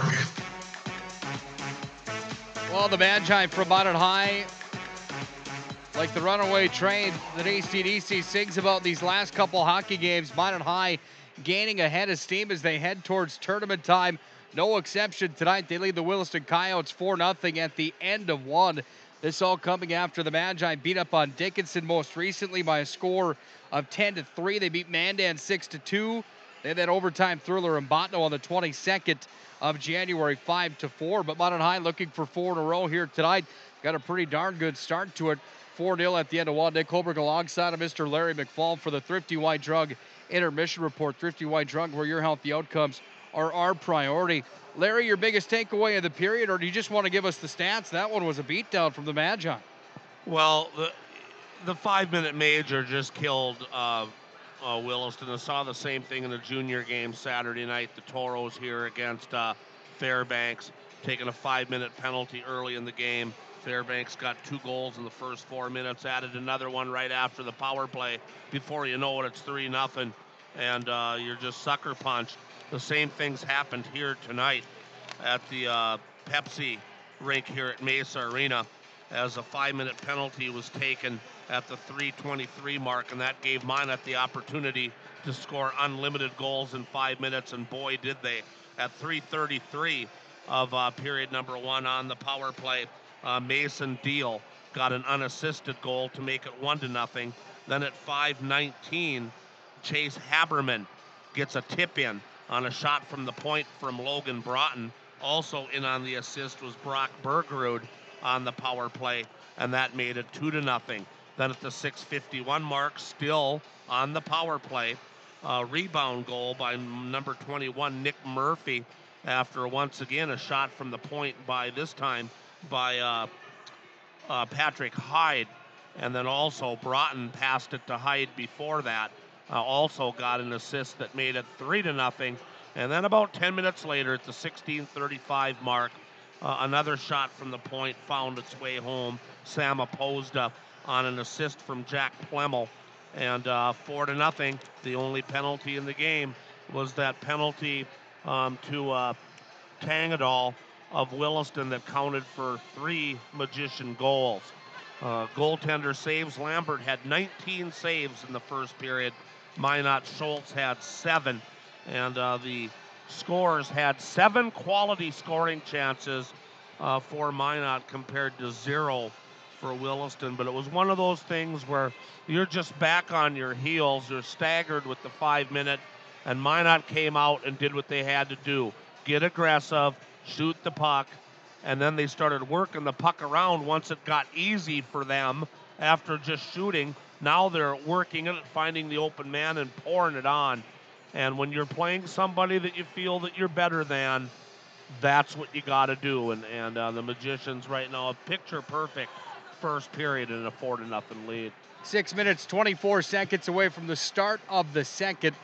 This is the Thrifty White Drug Intermission Report. Let's take a look around the North American Hockey League. Minot Minotaurs currently sitting in the 4th and final playoff spot inside the North American League Central Division. Aberdeen, the team to beat inside the Central, 54 points for them. Austin, the Bruins, have 52, 45 for the Minnesota Wilderness, 42 for the Toros and the Bismarck Bobcats. Toros have a game at hand, however. Brookings Blizzard currently have 34 points. They're in the cellar in 6th. When you look at the Toros, and we check in on Colby Enns, currently sitting 6th in scoring for the Toros. He's a senior in high school this year for Minot High. Pretty impressive stuff that the D-man currently sits with 20 points, 6th in scoring for the Toros. How much fun is it watching Colby Enns dominate for Minot's Junior A team here in his hometown? Yeah, and he's just so good. And as you just said, he'd be the 13th senior being awarded here on senior night. Boy, if he'd be on the point for the Magicians, it would really open that up. But he's very successful.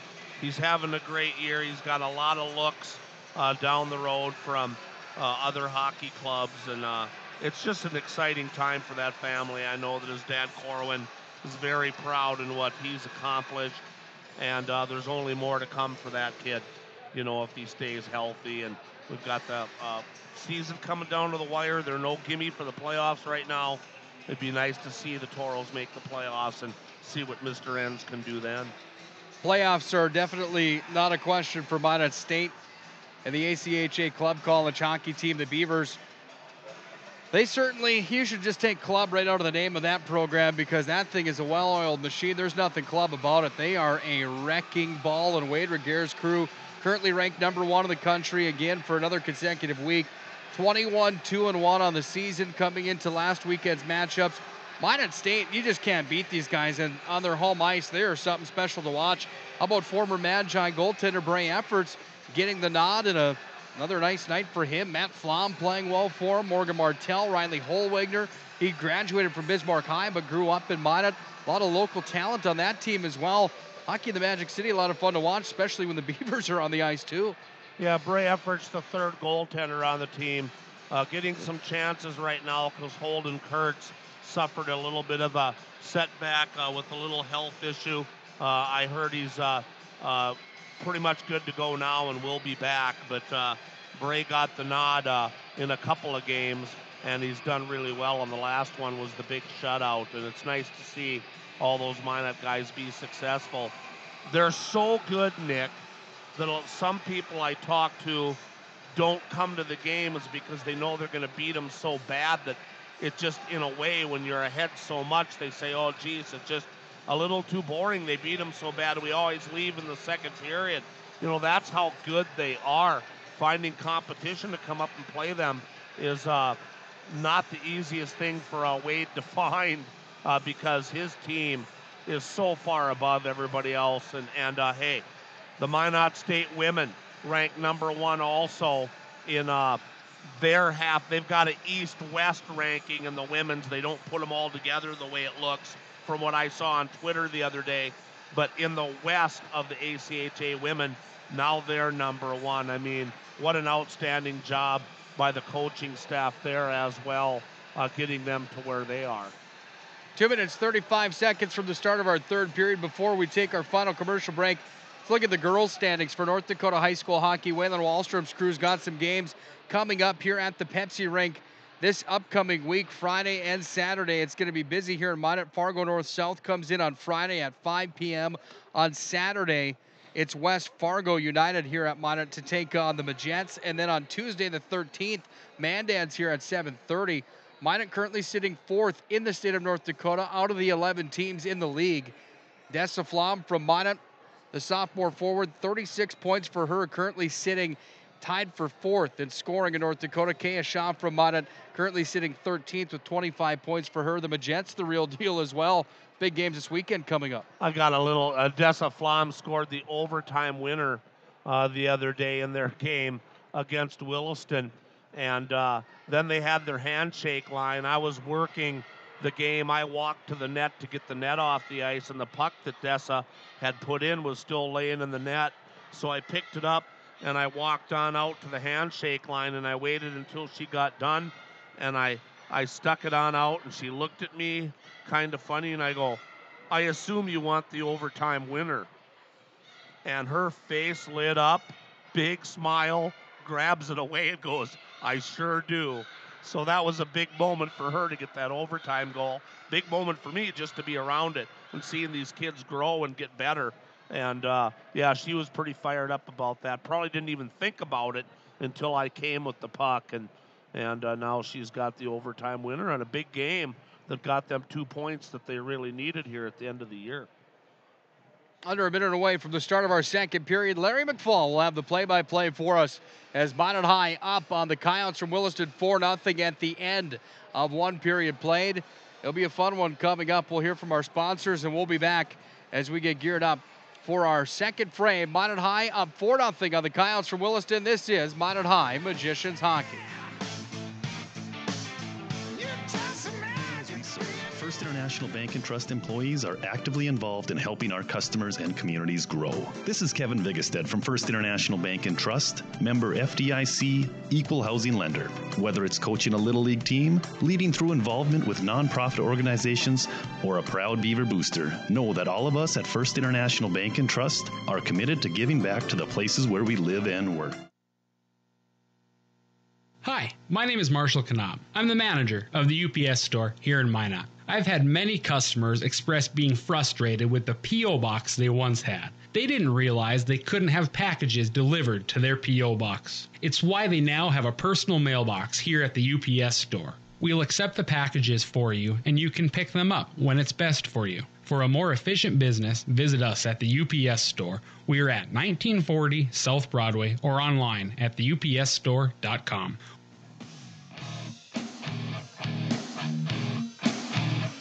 Second set of 17 minutes upon us tonight in this West Region affair. Special thanks to all those sponsors and, of course, Thrifty White Drug for their continued support of Magi Hockey. Time for our second period with the play-by-play. Here's Mr. Larry McFall. Well, thanks, Nick. We'll see how this goes. Either it's going to work out okay or the fans at home will be turning off the radio and and doing something else for the next 17 minutes, but we'll try to keep it going here. The Magicians now on our left, moving to the right. Williston will be on the right, moving to the left. Eric Steele having a chat with Tyler Junt, maybe still discussing that major penalty that really dearly cost Williston early in the game as the Magicians rattled in 3 goals at 6:51 elapsed.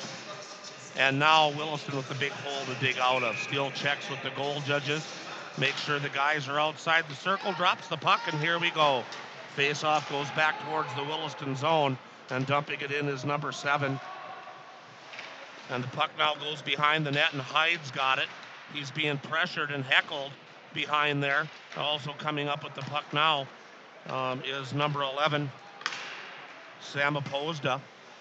And the puck goes all the way down into the Williston zone, and the Magicians trying to bring it on out now behind the net. Bear with me as I'm doing play-by-play for the first time in a long time. Hyde centers it into Stenberg. He takes a shot, and that's shoveled out of the way by Lambert into the corner. Comes to the point. Hyde can't keep it in, and here on the break is Chris Sapp. He takes a shot. It goes into Schultz's glove. He's going to keep it going and flick it into the corner. Now back behind the goal line, extended again, a nice centering pass.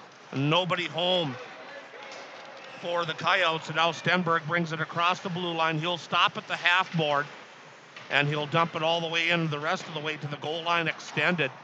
And now getting a stick on the puck is Jorstedt, and he's going to dump it all the way down, and icing will be called by Jake Stack, and the face-off will go back down into the Williston end. Yeah, a little bit of miscommunication there off of that dump in. Schultz gloved it. He went to lay it in the corner, and when he did, it was a little bit too late. The Coyotes were all over the Magi. It didn't matter. Minot High still regained control of the puck and brought it down. Shots are 24-8 in favor of the Magi. Still up 4-0. Dalton Tangsdahl in to take the face-off here against Philly, and it goes in behind the goal line. The Magicians are the first ones there. And now fighting for the puck is Sheets. Sheets tries to push it up the boards. Now it goes to Johnson, and he's going to dump it all the way down.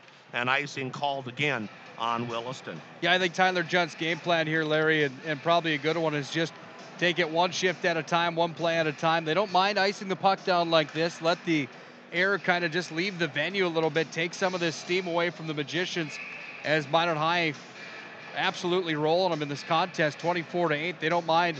Let their goaltender make a few saves, give them a few more chances to catch their breath on situations like this on the icing call. Mason Deal tries to win that face-off to the Lambert. There's a shot on goal from Murphy, and an easy glove save by Lambert, as that would have been wide, and he's going to hang on with 15:30 remaining here in period number 2. Jay Lambert coming in to his junior campaign, played the entire workload for the Coyotes last year. 3.65 goals against average and an 87% save percentage. He went 9-15-1 last year for the Coyotes. Back to the point goes Deal over to Broughton. He slides it all the way across, and they score on the shot from the point by Zach Peterson. I did not see if that got tipped in front. 1:36 the time of that goal. I believe it's Peterson, unless somebody tipped it, Nick. I think it was Peterson clean from the line. Filling out there with Murphy and Deal were the forwards up front. I think you're right. I think it was Peterson. He's the one that went through the line first to celebrate. Regardless, a shot from the point that beats the goaltender Lambert clean, and it's 5-0. It was worked around well to both points before the shot. And now the faceoff takes the puck down into the Minot zone. Broughton will skate it over his blue line. He gets to the red and he dumps it in. Collision at the red line between Broughton and Johnson. Everyone's okay from that one. And the fight for the puck behind the goal line extended for the Magicians. Johnson now takes the puck and throws it dangerously through the slot. It's dumped back in on the delayed offside, and Lambert goes behind the net to stop it, and now looking for somebody to pass it to his Sheets. Sheets tries to hit Johnson. He misses him. Broughton dumps it back in. Johnson now once again trying to chip it up the boards, and Broughton again sends it in as they're just batting the puck around now by the blue line, and now bringing it in with a shot blocked. A nice shot there by Plemo, blocked by Dave Sheets, and the puck wings back out to the point. Broughton, center, top of the slot, still walking around. He'll trickle it down into the corner, and behind the net, trying to get the puck, is Haberman. Haberman now can't get it in front of the net. Williston desperately trying to get it out of the zone. The Magicians toying with it again as Hunter Cope dumps it around behind the net to Haberman again. Haberman to Broughton on the point. Broughton dances a little bit. It's deflected in front of the slot, and coming up with it again is the Magicians. It's Plemmel. Once again, goal line extended in front of the Zamboni door. Centered to the top of the slot to Broughton. Broughton once again dices it back into the corner and rings it around. First one there is Tangadal. Tangadal now looks for Josted, and Josted's going to dump it all the way down the ice, and Williston survives for another ice. It was Peyton Fillion's goal, Larry, his third of the year, assisted by Logan Broughton, who's got 3 assists tonight, and also Zach Peterson, number assists on the assists, so Fillion from Broughton and Peterson. Sometimes you just got to keep on icing it when things aren't going well. Carton fumbles the handoff and now gives it back to Stack again, who almost fumbled it again. The referee's having a little miscue going on. Stack finally gets it dropped. It'll go in behind the net. Zaist, excuse me, I believe that's the right pronunciation. Fighting for it against the boards there, working very hard to try to get it out is Blake Nelson, the senior out there now. Nelson with the shift to the point. A shot in by Opposda, and that's a skate save for Lambert, and it goes in behind the net again. And now fighting for it back there is Zast again. He loses it, and the Magicians come out with it, and a nice shot from the top of the circle, that time by Avery Beam, and it's bouncing all over in front of the Minot, in front of the Williston goal, excuse me, and finally Hyde can't keep it in, and now he ricochets it off the leg pad of Bergrud, and that's going to force the Magicians back into their own zone. They try to hit the bomb pass, but the number 16 Arnson says no and dumps it back into the Minot zone. 12:48 remaining in the second period. 5-0 Magicians, and dealing it right back into the zone again is Brannon. Now the Magicians bring it out high, tries to spin around and get the pass to Borkas. That didn't work, but now it's centered in front. Lambert, not quite sure if he should cover it. Comes out to the almost the blue line, and now finishing it off the rest of the way is Zast. The Magicians recover, and they dump it in again. And once again, it's picked off that time on the blue line. Protecting well is Brannon. And now the fight for it at the Minot High blue line, right in front of the Williston bench. And it trickles all the way back into the Minot zone, where Tatum Hurst has to take it around behind the net as he's heckled by Zast. Now coming up with it right at the center stripe is Denver Sheets. Sheets tries to make a pass. That gets picked off by Hyde. Hyde's going to move on up. He'll try to hit Stenberg. Stenberg gets it back to the point. Circling around now is Hertz. He'll dump it back on in. And there's Vile working for it in the corner. Now Stenberg behind the net, but that's pickpocketed by Zast and thrown all the way down the ice. And once again, it's going to be an icing on Williston. 11:33 to play here in the second. The Magi have 5-0. Here's a score update from the capital city in the VFW Sports Center. At the end of 2 periods played, Bismarck Century up 3-0 on Bismarck High. To start the third, Bismarck High will go on the power play, much needed for Mike Peluso's club, down 3. It sounds like it's almost now or never for Peluso's team, as the Magicians once again win the draw. Vile skates across the dot, tries to cut into the circle. A backhand scoop there in front of the net on a nice backhand by Davis, but Lambert says no and puts the pillows on it in the paint. Nothing tougher than being a goaltender in a matchup where you've already given up 5 in the hockey game. You were peppered in the first. 3 power play goals right off the shotgun start of this thing. He's hanging in there really well. Jay Lambert, another nice save. He just stood up right there to Brett Davis on the pillows and made the first stop, made another, and hung on tight to it. That's save number 25 for him tonight. Davis gets booted out of the circle. Stenberg wins the draw back behind the net, and now it's tried to center out there. Having a hard time seeing that number. That's Stenberg, and he comes winging around the Farmers Union Insurance logo and fires a shot, but Lambert stands strong. Lambert with those CCM goal pads goes down into the butterfly and reached across the body, Larry, with 11-12 to play here in the second. Caught that puck with the catching mitt on the blocker's side. He'll take it. He'll take a splash of water as well, down 5-0 are the Coyotes. So Davis is going to try it again. He got booted the last time, and he tries to win the draw, but a nice win for Williston as it goes to Zast. And Zast dumps it out, and now it's a foot race. Safi almost had it first, but a good hustle by Zach Peterson will start bringing it the other way for the Magicians. Across the red line, and now over the blue line.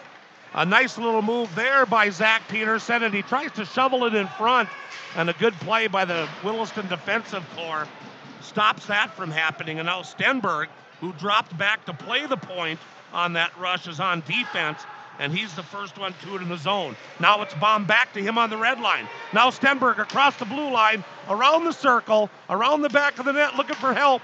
He'll center it, but it's intercepted there by Safi, and Safi gets it ahead to Arndt, and Arndt, a nice pass out of the zone to Arntzen, and that's as far as it goes behind the Magician goal line extended, where Opposda now feeds it over here on the near side to Vile, but that was picked off by Johnson and sent back into the Magician zone.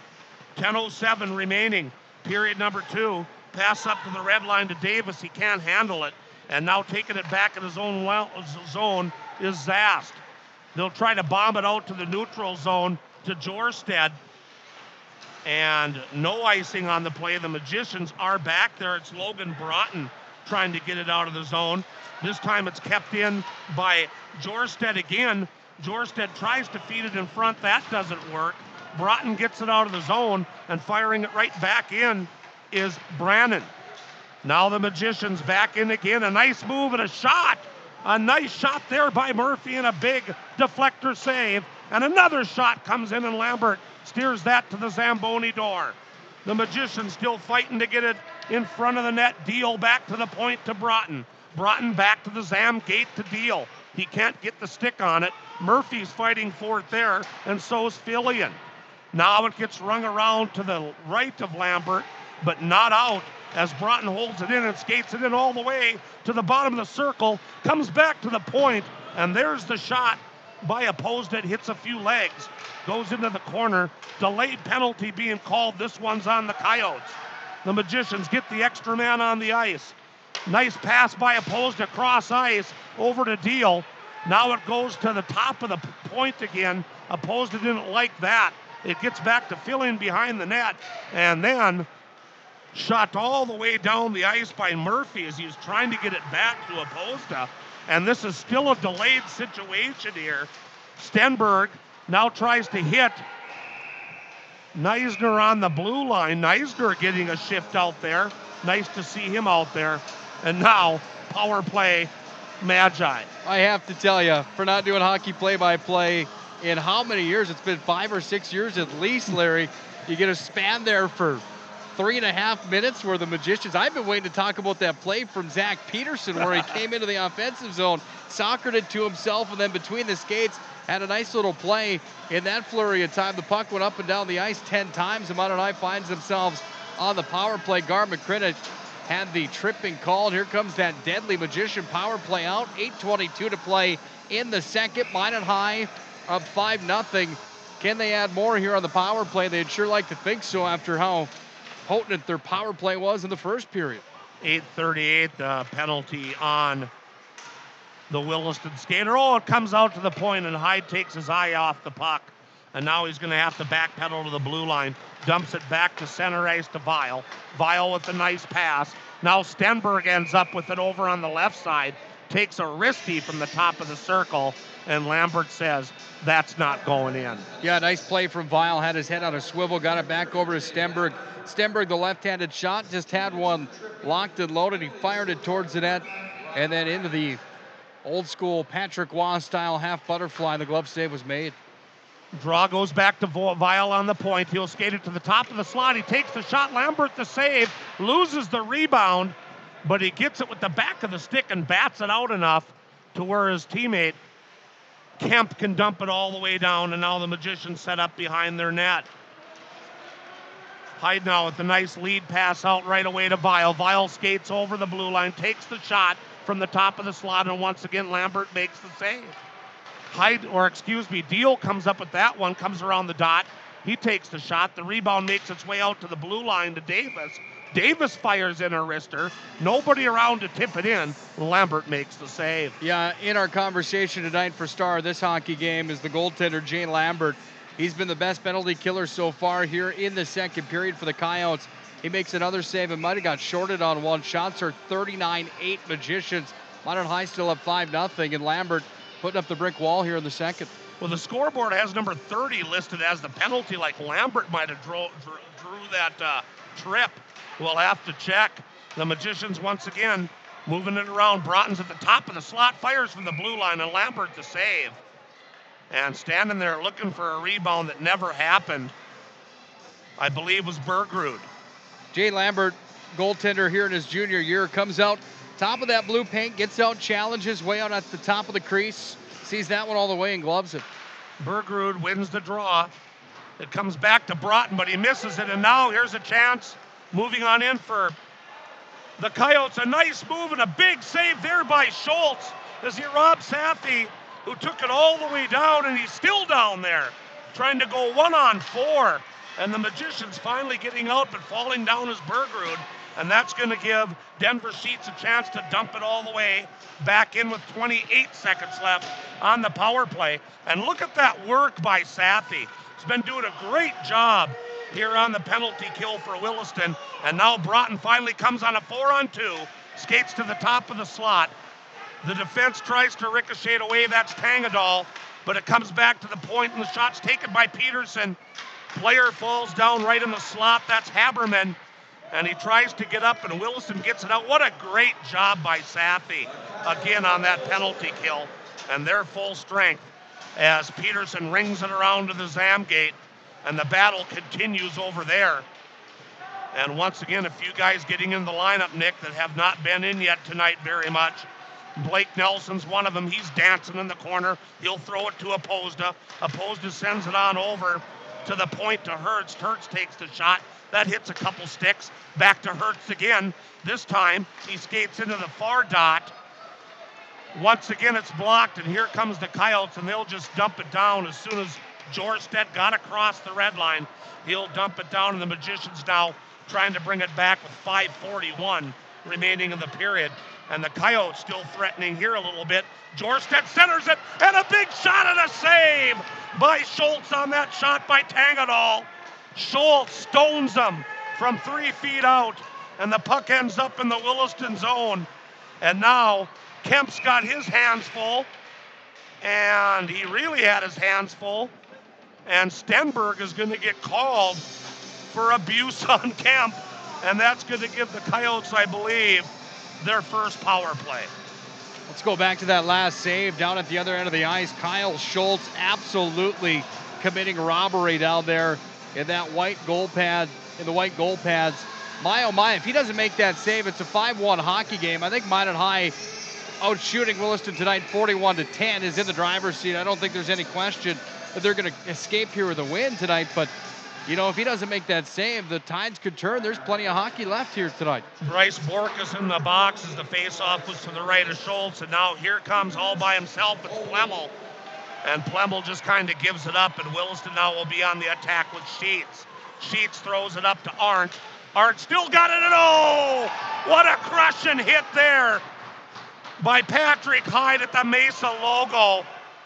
And it goes all the way back down to the Williston zone, and Lambert's got to scoop it around to the other corner to keep it away from Haberman. And now fighting for it over there is Plemmel.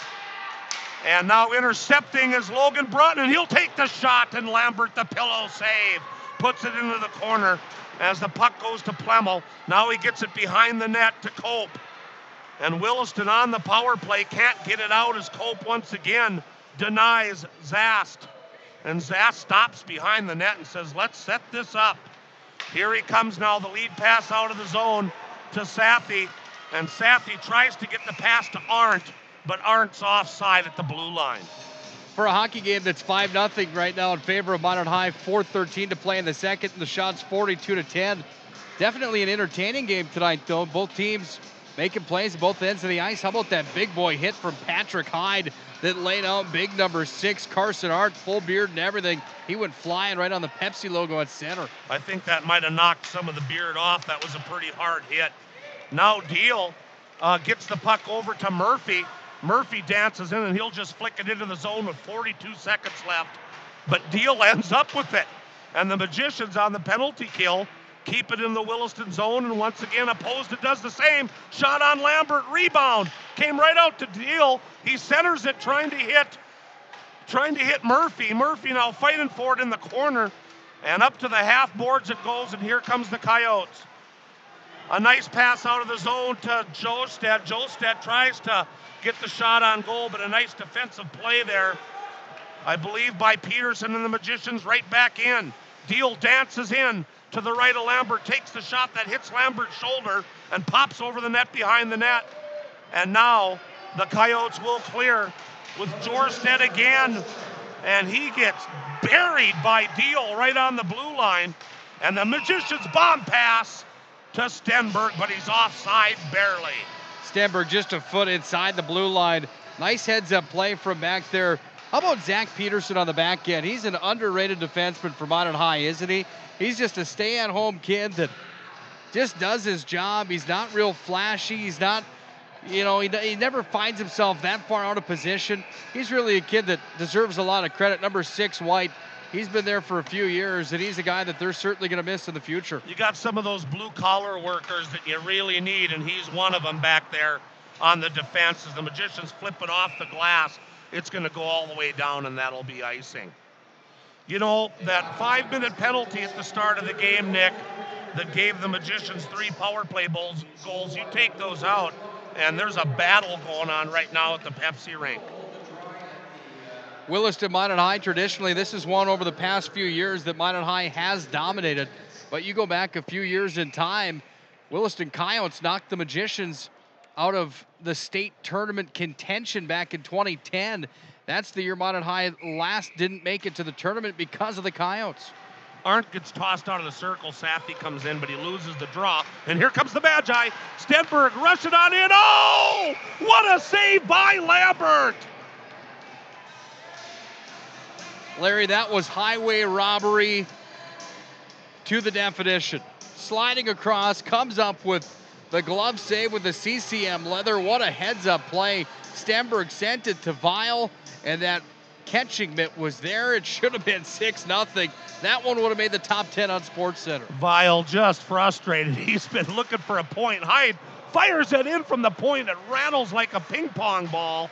And finally, Zaff gets it out, and here he comes. Arndt on the right tries to get the pass across, but Patrick Hyde says no and waits for help, and now dumps it around behind the net. And he's got assistance from Hertz. And Hertz all the way out to the red line, and here comes the Magicians again. 3-on-2. Stenberg, top of the slot, shot, goes wide, comes off the boards, and just missing that was Weil. Now the Magicians still dig it in. Davis sends it in the corner to Weil. He gets tripped up, no arms from the officials, and a shot from the boards goes in the net. 14:52 the time of that goal. And I don't even see who shot that over there, Nick. Brett Davis fires it home. He picks up goal number 8 on the year. That one just went to the low side of the ice. Not exactly sure if it was block or a glove side. I know that it was about shin high. And I saw the twine hit the back of the net, 6-0 Magi. Shot it from the half boards on the hash marks over there. A very tough angle, somehow went in. And that one stings Williston a little bit, and they get the draw. They dump it into the Magician zone, where Opposda once again hits Fillion on the fly at the blue line. Nice defensive play there, though, by Borseth. Stops that rush. And once again, Opposda's got to start over, and here's Fillion. Across the line, cuts to the slot, gets dragged down, and a no call. And fighting for it now is Bergrud. Bergrud, one bounce off the boards to Opposda. He shoots it from the top. Rebound right out in front, and a big save by Lambert on Fillion. And Eric Steele's got the hook. Well, things are definitely starting to brew up. Some emotions are starting to rise to the surface here. Williston frustrated, down 6-0. The shots are 46-11. They're going to find themselves shorthanded for the next 2 minutes with only 1:30 to play here in the second period. Minot High still has the pressure on, and the Jets are firing. Hayden Kemp gets called with the hook as he's trying to slow down the attack. Bergrud cheating a little bit in his stance on the draw. Let's see if he gets away with it. He does. He gets the puck over to Murphy. Murphy dumps it back to the point to Peterson. Peterson over to Broughton. Broughton will Scott to the top of the slot where he takes the shot. Lots of traffic in front. Bergrud tries to shove it past Lambert. Lambert makes the save. Right back on it is Bergrud. He's behind the net now, and it gets pickpocketed by Safi. He's playing a really good game for the Coyotes. Back to the point for the Magicians still. Peterson looking for over to the point over here to Broughton. Now back to Peterson. Peterson's looking to dump it, and he does. The shot through traffic goes over the top of the net. Bergrud trying to shovel it out front. There he tries to get it to Murphy, and working hard trying to keep it out of there is Arnson. And now the pitchfork shot by Zasti doesn't get out of the zone. The Magicians still have it in. Broughton, the top of the slot. Wheeling and dealing, looking for somebody open. He's going to throw it to his partner over on the left side. Back to Broughton again. Aristi from the top, and a rebound and a shot and another big save by Lambert as he robs Haberman. My, oh my, the goaltending in the second period, Larry. Are you kidding me? Jay Lambert looks like you playing broom ball back in the 1980s. He's making highlight reel save after highlight reel save. That one, another one that should have been in the back of the net. That was absolute robbery as well. My goodness. Face off to the left of Lambert.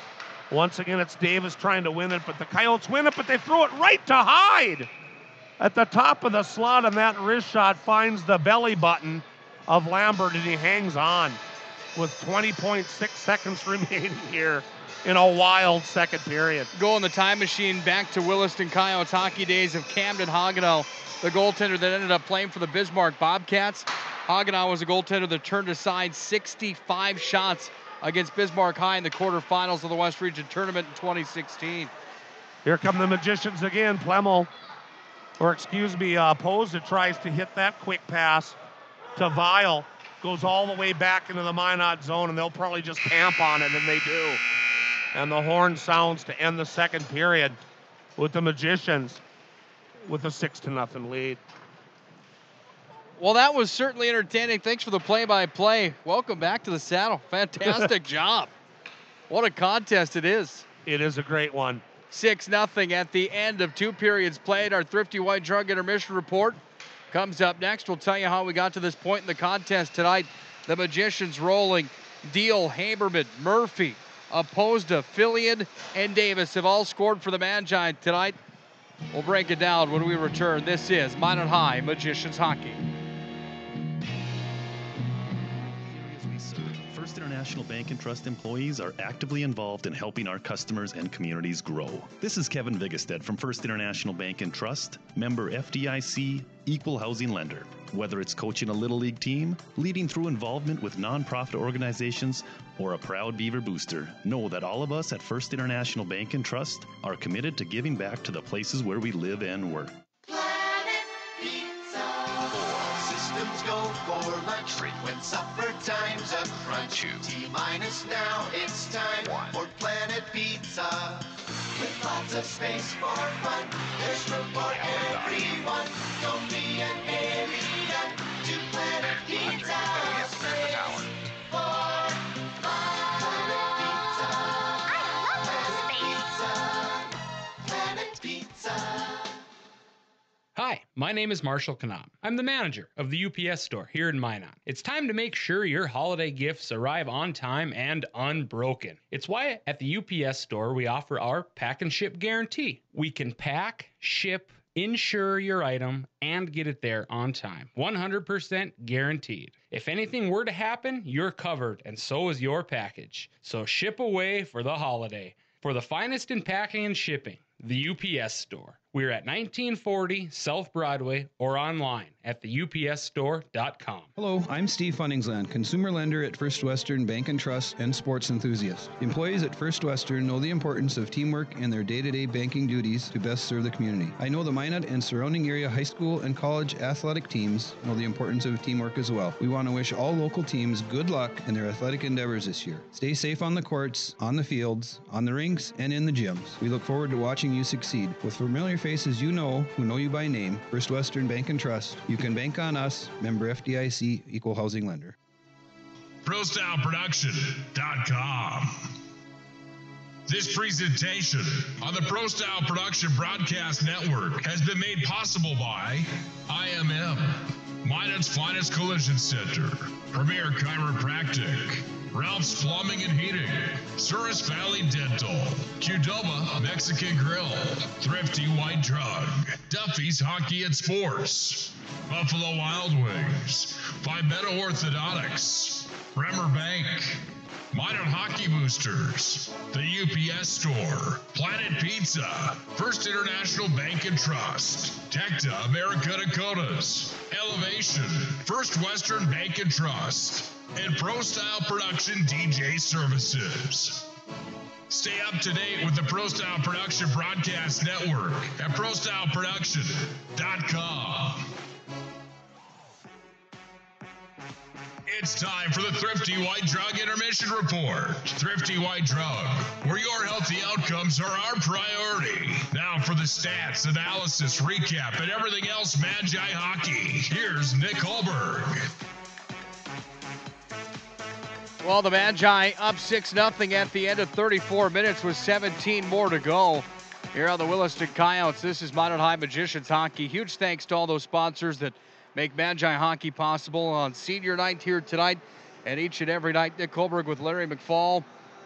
Great job on the play-by-play in the period, Larry. We just talked off air a little bit that, boy, you take away that first 7 minutes of the hockey game tonight for Minot High, and this is really a nail-biting contest. How about those 3 stops there in the second from the goaltender Lambert from Williston? Highlight real stuff. Yeah, and I know you can't take goals away or times in the game away. We realize that. But a 5-minute major at the start of the game that ends up in 3 goals against you, limitless scoring, just killed Williston.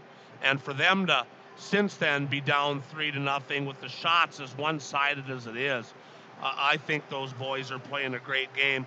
I took a quick look at their roster. I think they've got 3 seniors. So things are looking bright, I think, for Williston. So if you're a Williston fan listening to this tonight on 1390 Cars or listening to us on Pro Style, don't give up on your hockey team. I think it's coming back around, and hats off to as well as they've played. But the Magicians have done what they've had to do. They came on out at senior night. They did get the advantage of that power play. They didn't have to score 3 goals. They still had to earn those goals. They came out very hard that first period. And now the second period I thought was pretty darn even. Went both ways, back and forth. Lambert made, obviously, some big saves, but there was a couple down there by Schultz that could have maybe turned the game. He made a few of those saves when it was still 4-0. So, yeah, well-played game, I think, by both teams. I was just going to ask you, in my mind, we talked to Jason Bennett, the co-head coach of the Magi, before the game tonight, and I asked him, on a rating of A to F, A being the best, F being the worst, where's your season at in your mind? He said C is, is an average season. They just hadn't all year long put together a full 51 minutes of action tonight. In my mind, obviously it's a Williston hockey team, but Williston's hungry right now. They're hungry to finish better than that 8th spot so they don't have to go to the play-in game. In your mind, that 34 minutes that we've seen so far tonight, there isn't a whole lot of flaws in Minot High's game in my mind. What are you seeing from that? Well, no, there's not right now, and what's really unique about it is they've got players in the lineup that normally don't play all the time. And those are the kids that are really giving it the effort.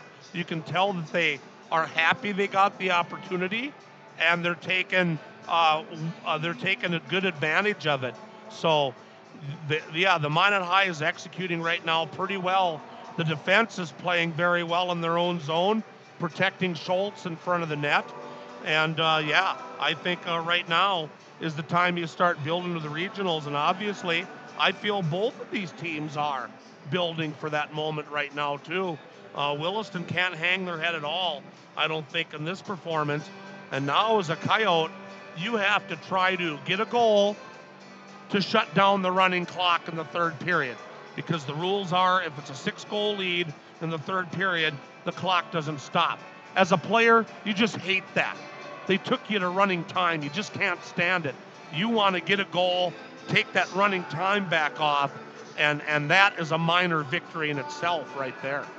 Here's how we got to running time tonight. 3:33 into the contest. Mason Deal for the Magi picks up goal number 1 of the night, goal number 8 of the season for Mason Deal. That was on the power play, a 5-minute major charging call that went to Dalton Tangendahl. Chase Haberman strikes again. This was just a few moments later. Logan Broughton and Brock Bergrud get the assist on the goal for Haberman. That was goal number 4, point number 12 on the season. Another power play goal in the same power play at 6:51. Nick Murphy from Pat Hyde and Logan Broughton. The Magi are cruising at that point 3-0. At 16:35 of the first period, it was Sammy Opposda from Patrick Hyde and Jack Plemmel.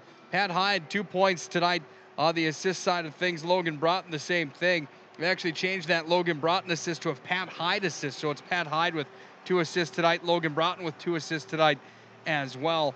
Peyton Fillion at 1:36 of the second period gets on the board for the Magi to make it a 5-0 game. Logan Broughton with his third assist of the hockey game.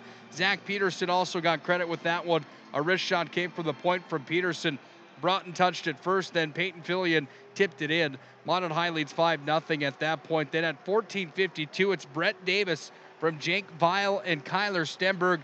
On senior night, Davis picks up point number 11, goal number 8 of the year. Shots on goal in the hockey game. Minot High leading in this category 49-11. Saves are 43 for the goaltender Jay Lambert. Kyle Schultz with 11 of 11. Quality scoring chances in the hockey game. They've got it pegged at 12-2 in favor of the Magi. 7 in the first, 2 in the second. Shots on goal per period, 23 in the first for the Magi, 7 for the Coyotes in the first, 26 in the second for Minot High, 24 in the second for Williston. Total again 49-11, 6-0 the score here in this one. And Williston 3 penalties for a total of 9 minutes tonight, and the Magicians have been whistled once for 2. So, and of course 5 of those 9 minutes for Williston was on the boarding call early in tonight's contest. 6 minutes, 48 seconds away from the start of our third period. We'll hear from our sponsors and come back with more of our Thrifty White Drug Intermission Report when we return. Magi up on the Coyotes 6-0. Real quick, here's an update for you from the capital city in the West Region quote-unquote title match tonight. Bismarck Century was up on Bismarck High last we checked. It's 4-2. 6 minutes to go down in Bismarck. The Demons trying to bring it back within 1. And the Jamestown Blue Jays now 3-0 over Mandan after 2 periods of play. And I did have a girls hockey score here. I don't know what the heck I did with it. After 1 period in girls hockey, Mandan and Jamestown were scoreless, but that was about an hour ago. Not updated ever since here on the WDA Sports Twitter page. 6-0 in this one. Minot High up on Williston. This is Minot High Magicians hockey. Third period comes up next.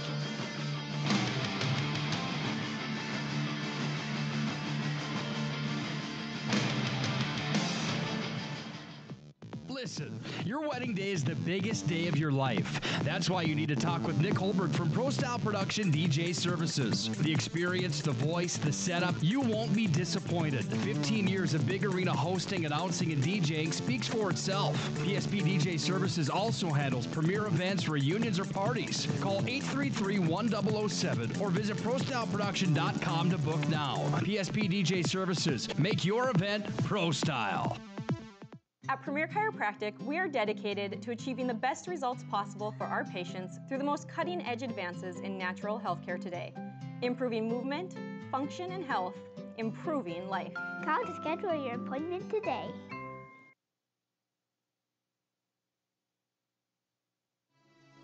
ProStyleProduction.com. This presentation on the Pro Style Production Broadcast Network has been made possible by IMM, Minot's Finest Collision Center, Premier Chiropractic, Ralph's Plumbing and Heating, Souris Valley Dental, Qdoba Mexican Grill, Thrifty White Drug, Duffy's Hockey and Sports, Buffalo Wild Wings, Vibetta Orthodontics, Bremer Bank, Minot Hockey Boosters, the UPS Store, Planet Pizza, First International Bank and Trust, Tecta America Dakotas, Elevation, First Western Bank and Trust, and Pro Style Production DJ Services. Stay up to date with the Pro Style Production Broadcast Network at ProStyleProduction.com. Throughout the areas we serve, First International Bank and Trust employees are actively involved in helping our customers and communities grow. This is Kevin Vigestad from First International Bank and Trust, member FDIC, equal housing lender. Whether it's coaching a Little League team, leading through involvement with nonprofit organizations, or a proud Beaver booster, know that all of us at First International Bank and Trust are committed to giving back to the places where we live and work. Systems go for lunch. Frequent supper time's a crunch. T-minus now, it's time for Planet Pizza. With lots of space for fun, there's room for everyone. Don't be an alien to Planet Pizza. Space for fun. Planet Pizza. Planet Pizza. Planet Pizza. My name is Marshall Knop. I'm the manager of the UPS store here in Minot. It's time to make sure your holiday gifts arrive on time and unbroken. It's why at the UPS store we offer our pack and ship guarantee. We can pack, ship, insure your item, and get it there on time. 100% guaranteed. If anything were to happen, you're covered, and so is your package. So ship away for the holiday. For the finest in packing and shipping, the UPS store. We're at 1940 South Broadway or online at theupsstore.com. Hello, I'm Steve Funningsland, consumer lender at First Western Bank and Trust and sports enthusiast. Employees at First Western know the importance of teamwork in their day-to-day banking duties to best serve the community. I know the Minot and surrounding area high school and college athletic teams know the importance of teamwork as well. We want to wish all local teams good luck in their athletic endeavors this year. Stay safe on the courts, on the fields, on the rinks, and in the gyms. We look forward to watching you succeed. With familiar faces you know, who know you by name, First Western Bank and Trust, you can bank on us, member FDIC, equal housing lender. ProStyleProduction.com. This presentation on the Pro Style Production Broadcast Network has been made possible by IMM, Minot's Finest Collision Center, Premier Chiropractic, Ralph's Plumbing and Heating, Souris Valley Dental, Qdoba Mexican Grill, Thrifty White Drug, Duffy's Hockey and Sports, Buffalo Wild Wings, Palmetto Orthodontics, Bremer Bank, Minot Hockey Boosters, the UPS Store, Planet Pizza, First International Bank and Trust, Tecta America Dakotas, Elevation, First Western Bank and Trust, and Pro Style Production DJ Services. Stay up to date with the Pro Style Production broadcast. Third period of play in tonight's West Region Showdown is upon us. Minot High from the right to the left for the final frame, left to the right for the Coyotes from Williston for the final frame. Minot High up 6-0 in this West Region affair tonight. Second to last game of the regular season for the Magi. It's senior night. Brett Davis off the opening draw to start the third, and we are underway. Lights still a little bit dim inside of the Mesa Arena after Zamboni was out on the ice here tonight. Got taken care of in just a moment. Special thanks to Larry McFall for the play-by-play in period number 2. Fantastic job, Mr. Legend. Minot High controls the puck in the offensive zone with Jake Vile back to the point.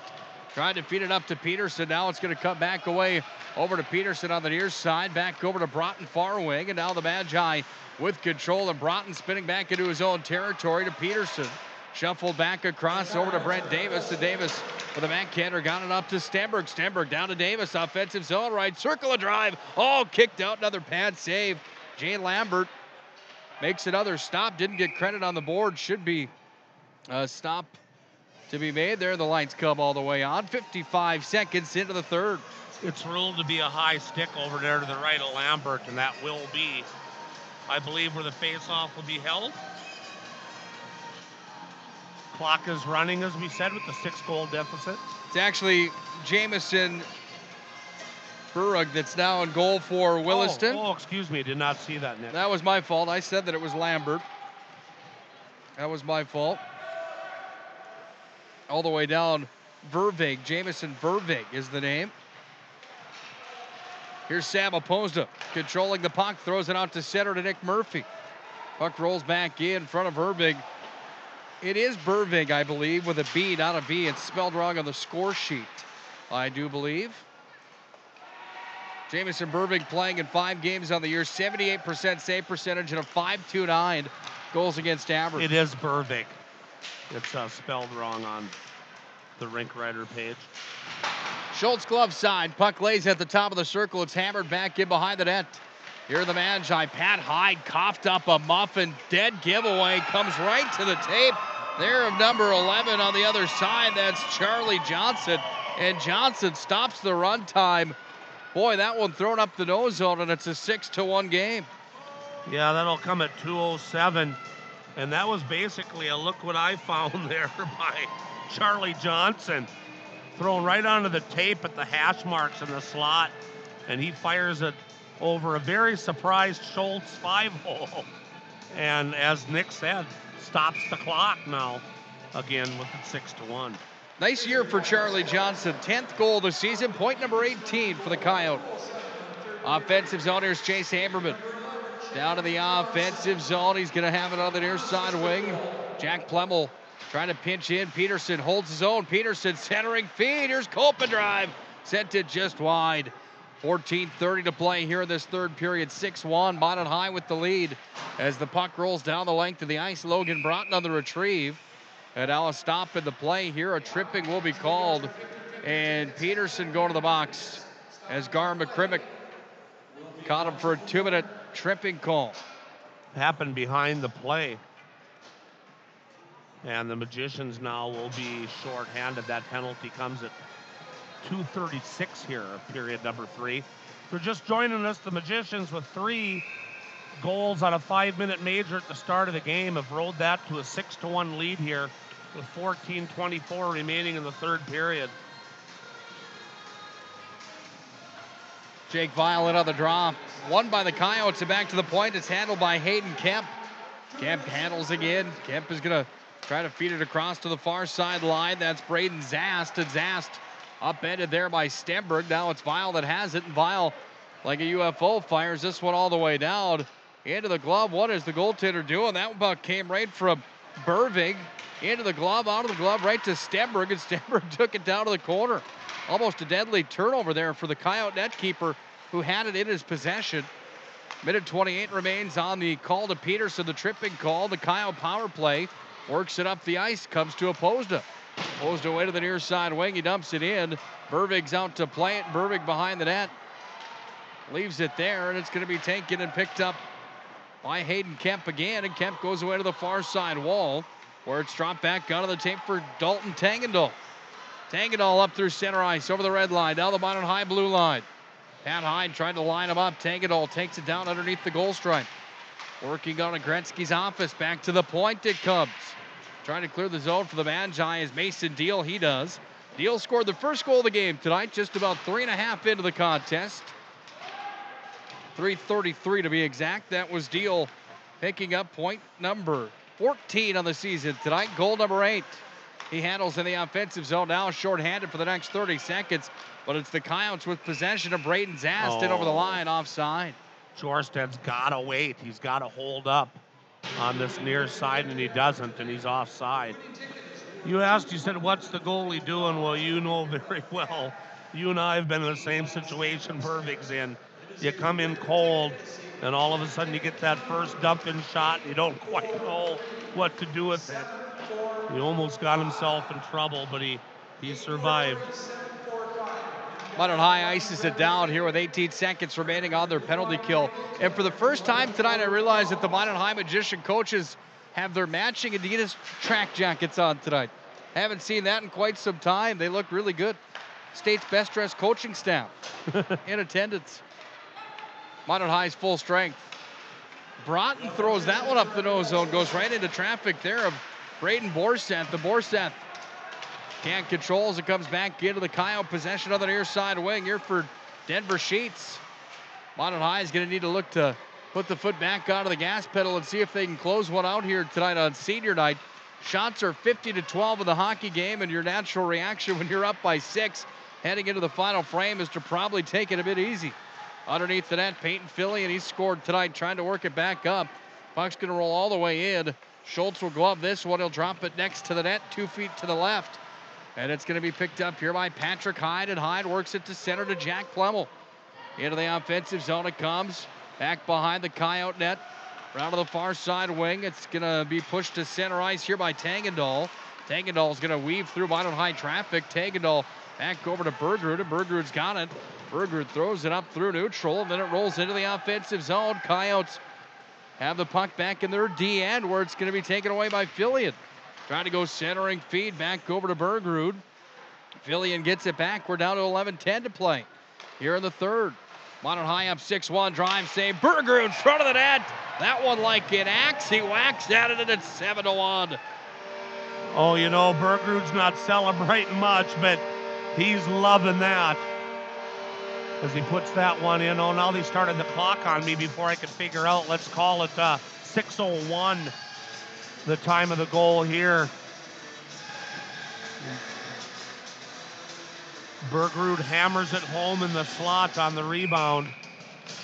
No emotion at all on that one, but I know he's got to be pumped up about that goal. Good for him, Brock Bergrud's 5th point of the year. That's goal number 4 for Brock Bergrud. Number 37 here on senior night. Here's Pat Hyde down to the corner. Ryan Eisner fires one in. Let's listen in to Duffy Novak.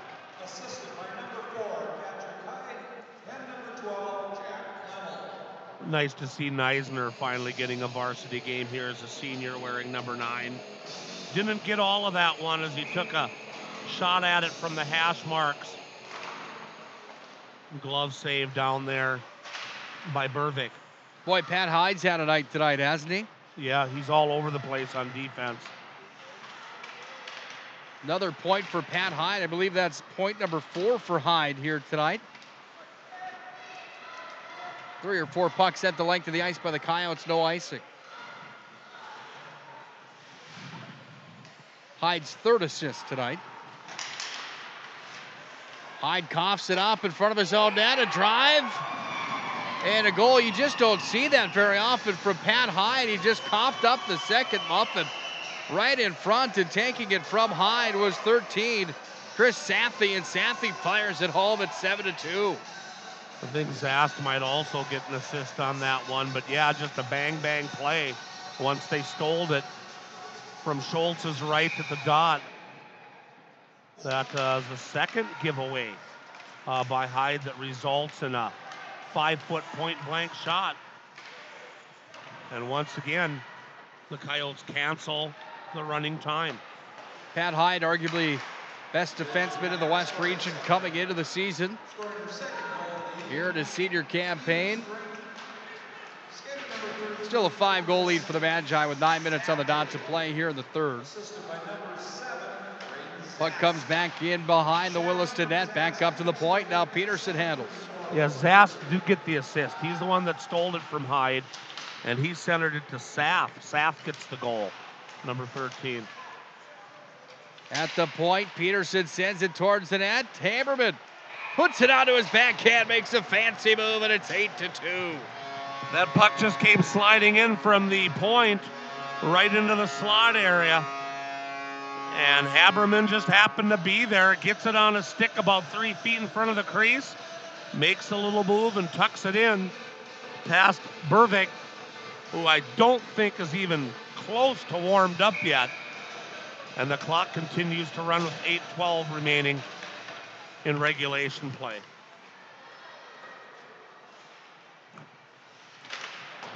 Eight minutes on the dot to play here in the 3rd. We'll listen in to Duffy Novak.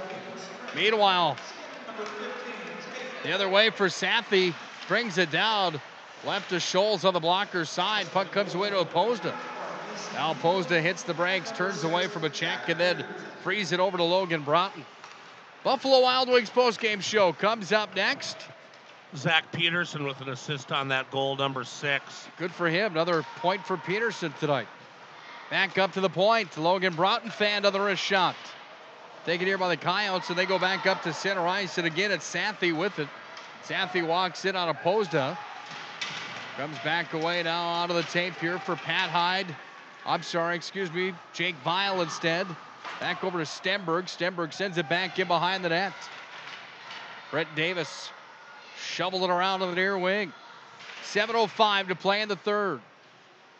6 goals the difference here tonight. Minot High in the driver's seat. Here's a drive from Jake Vial set down. That game in Bismarck has gone final. Century is the number 1 seed out of the West. Bismarck High the number 2. Minot High will be the 3 seed. The rest undetermined. Into the offensive zone for the Coyotes. A drive from the top of the circle and a hard wrister. Charlie Johnson scores again, and it's 8-3. Wow, that comes at 10-18.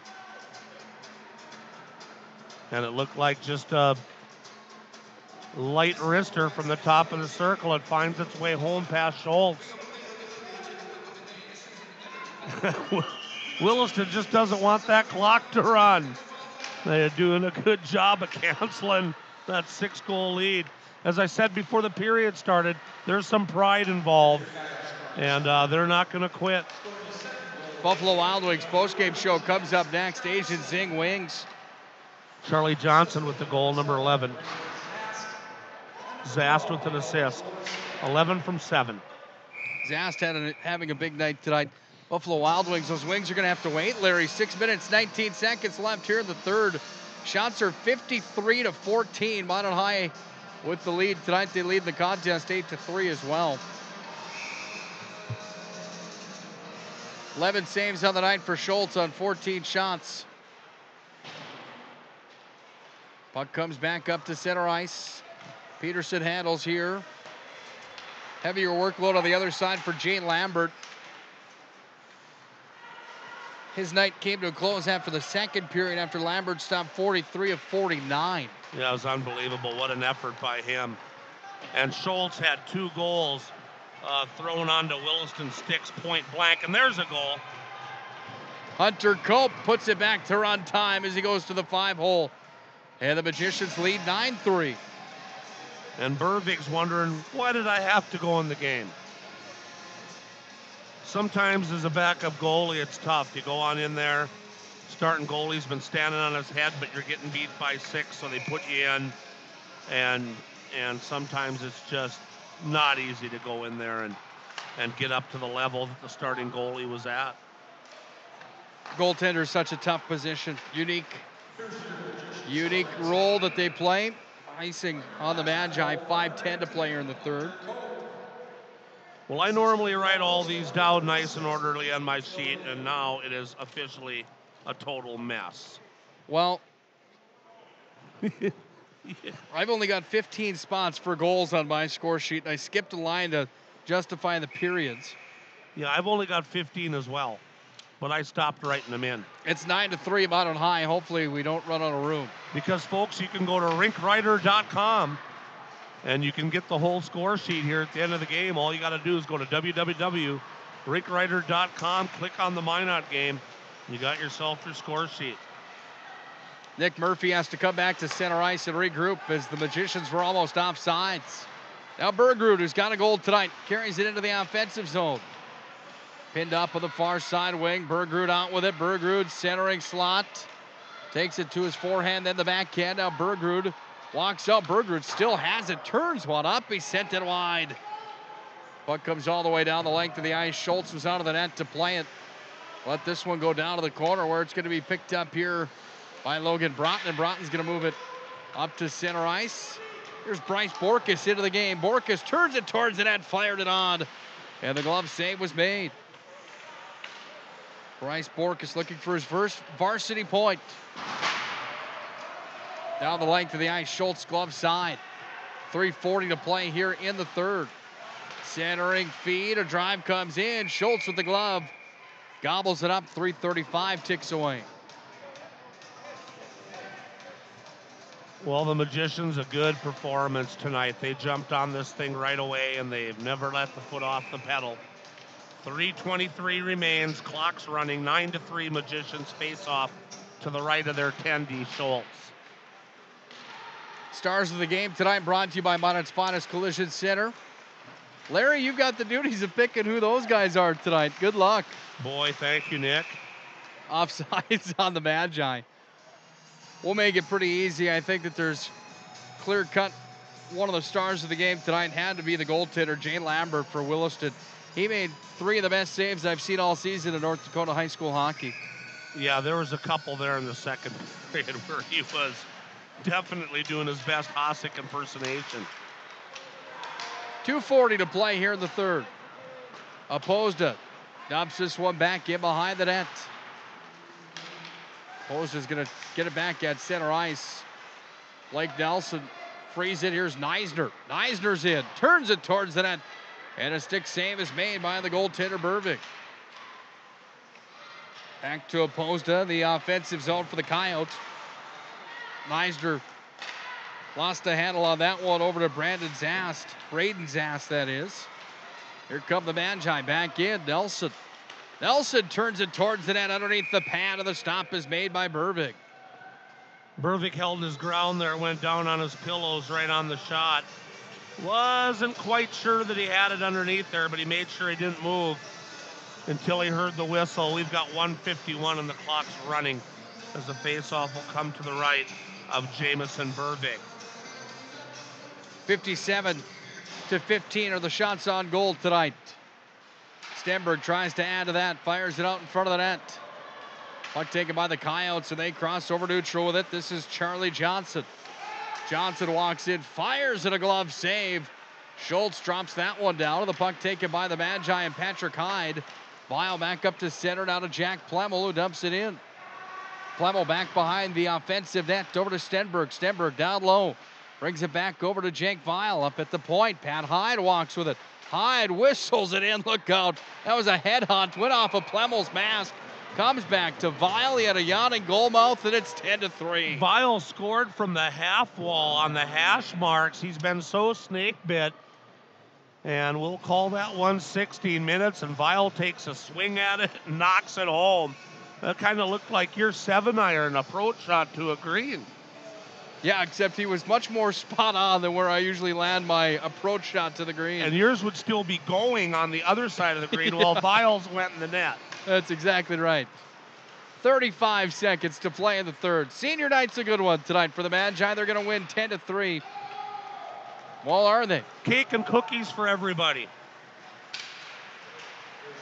We'll see if that's how it ends. It's been a barrage of goals here in the third. Here's the chance for Haberman. He'll fire, save, rebound shot. Oh, what a stop. Brett Davis robbed there by Bervik. Puck comes back to Opposed. Cut him down, kids. 10, 8, 7, 6, 5. Minot High's picking up another region win tonight. They're going to improve to 10, 9-1 overall, 9-4 inside of West Region play. The Coyotes fall to 1-11, 5-13-2 overall. Magi win 10-3 tonight. Buffalo Wild Wings postgame show is next. We'll have the full recap for you. We'll have Ramonet's Finest Collision Center stars of the game and more. Magi hockey leaves on a high note after senior night is a success. 10-3 the final. We'll break it down to the Meetups postgame show when we return. This is Minot High Magicians Hockey. First International Bank and Trust employees are actively involved in helping our customers and communities grow. This is Kevin Vigestad from First International Bank and Trust, member FDIC, equal housing lender. Whether it's coaching a Little League team, leading through involvement with nonprofit organizations, or a proud Beaver booster, know that all of us at First International Bank and Trust are committed to giving back to the places where we live and work. Planet Pizza. All systems go for lunch. Frequent supper time's a crunch. T-minus now, it's time for Planet Pizza. With lots of space for fun, there's room for everyone. Don't be an alien to Planet Pizza. Space for Planet Pizza. Planet Pizza. Hi, my name is Marshall Knop. I'm the manager of the UPS store here in Minot. It's time to make sure your holiday gifts arrive on time and unbroken. It's why at the UPS store we offer our pack and ship guarantee. We can pack, ship, insure your item, and get it there on time. 100% guaranteed. If anything were to happen, you're covered, and so is your package. So ship away for the holiday. For the finest in packing and shipping, the UPS store. We're at 1940 South Broadway or online at theupsstore.com. Hello, I'm Steve Funningsland, consumer lender at First Western Bank and Trust and sports enthusiast. Employees at First Western know the importance of teamwork in their day-to-day banking duties to best serve the community. I know the Minot and surrounding area high school and college athletic teams know the importance of teamwork as well. We want to wish all local teams good luck in their athletic endeavors this year. Stay safe on the courts, on the fields, on the rinks, and in the gyms. We look forward to watching you succeed. With familiar faces you know, who know you by name, First Western Bank and Trust, you can bank on us, member FDIC, equal housing lender. ProStyleProduction.com. This presentation on the Pro Style Production Broadcast Network has been made possible by IMM, Minot's Finest Collision Center, Premier Chiropractic, Ralph's Plumbing and Heating, Souris Valley Dental, Qdoba Mexican Grill, Thrifty White Drug, Duffy's Hockey and Sports, Buffalo Wild Wings, Pimento Orthodontics, Bremer Bank, Minot Hockey Boosters, the UPS Store, Planet Pizza, First International Bank and Trust, Tecta America Dakotas, Elevation, First Western Bank and Trust, and Pro Style Production DJ Services. Stay up to date with the Pro Style Production Broadcast Network at ProStyleProduction.com.